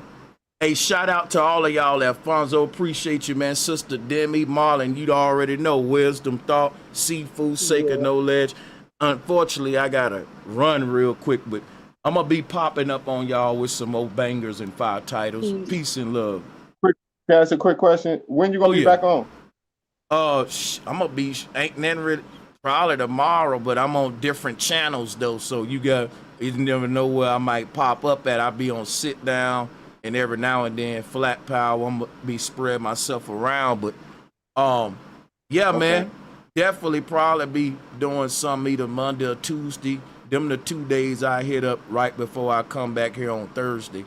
So for sure. Is there any way I could I could get back on so I could finish what I was. I mean, I don't mind donating to the channel too, but I Hey, would no, like you know what? Go ahead, man. Hey, look, you can close out with your spill. I ain't gonna just rush you out of there like that. You can go ahead. Well, I mean, I don't want to hold you up, but Okay, yeah. Do what I me a gotta say is favor probably then.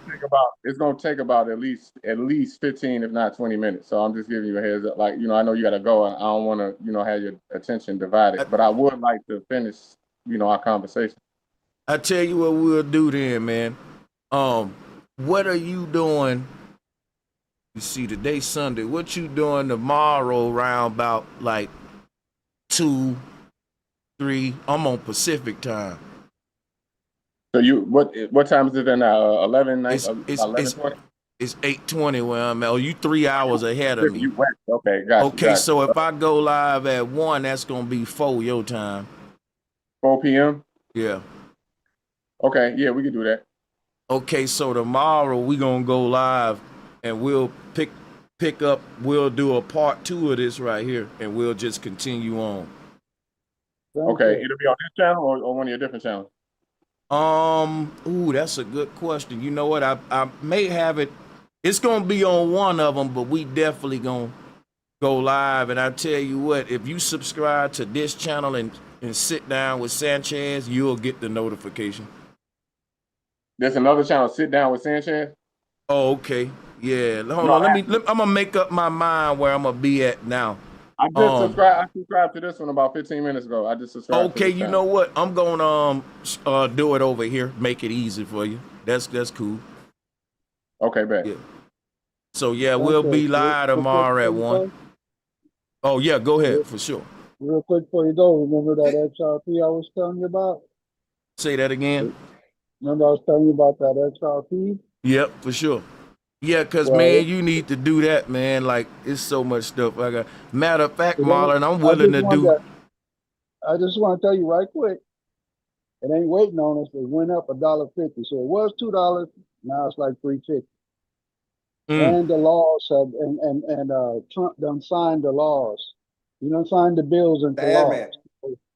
He's going to bring the mark of the beast. It's going to snowball. He's going to bring the mark of the beast. He is not this one shit of the 10 horns now. Sensitive. Trump shall become one of the 10 horns of Satan and bring the omnibark. But hey, this is not about Trump. This is about money. Yeah, this is about money. One question. May I ask one question? Hold on, real quick, Marlon. Do you want to do the joint Friday? Okay.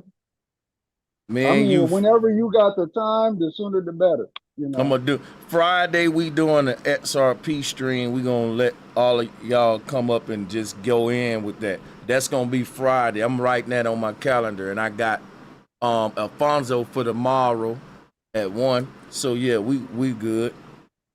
This your email in the description down here. I can send you an email. What's your you can matter of fact, email talk to BROSANCHEZ@gmail.com. Talk to Do Bro Sanchez at Gmail. Yep. Talk to Bro Sanchez at Gmail, and I'll send you the link to the Zoom for tomorrow and all that, and just we'll have a My man. contact line through there. My have, man. My man. Appreciate you, man. For sure. For sure. Hell yeah, appreciate you. And Wesley got one last question. Go ahead. have any of you heard some very young children, most loving, gentle, kind, helpful, intelligent children, but they don't speak very much at all. And they never, never, never watch TV. They said bad boom, boom, mark of the 10, the black, death, war, Yavol, hell. Those words, Jesus appeared to them and told them to speak, and they only speak when Jesus gives them exactly what to say. No other words will those children say. There are 144,000 of them, and they are scattered around the world today. We got to talk about that. They're the best example of what it is to believe in Jesus on earth. Yeah, we got to talk about that because that's interesting right there. You just made me get a little moment there of thinking that can be a movie, man. No weapon shall prosper against them. If anyone were to try to harm them, before anyone tried to harm them, Jesus would remove the hedge and the assailant would fall to the ground for a moment. And then Jesus would have let the assailant stand back up and consider their ways. For those children do not harm anyone.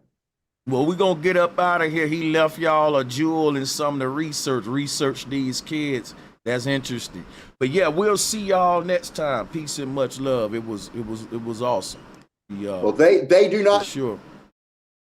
Peace and love. I can't thank y'all enough for the support. I wish I can keep the stream going longer. But let me thank everyone that, supported via Super Chat or Cash App, however you support it. I want to say I really appreciate you. That's why I've been coming with a lot of good edited documentary style uploads. Be on the lookout for them because I've been back on my editing, my uploading, and I'm going to be doing a lot of live streams about the topics that I'm uploading on the videos. But yeah, peace and much love. Thank y'all once again for the super chats.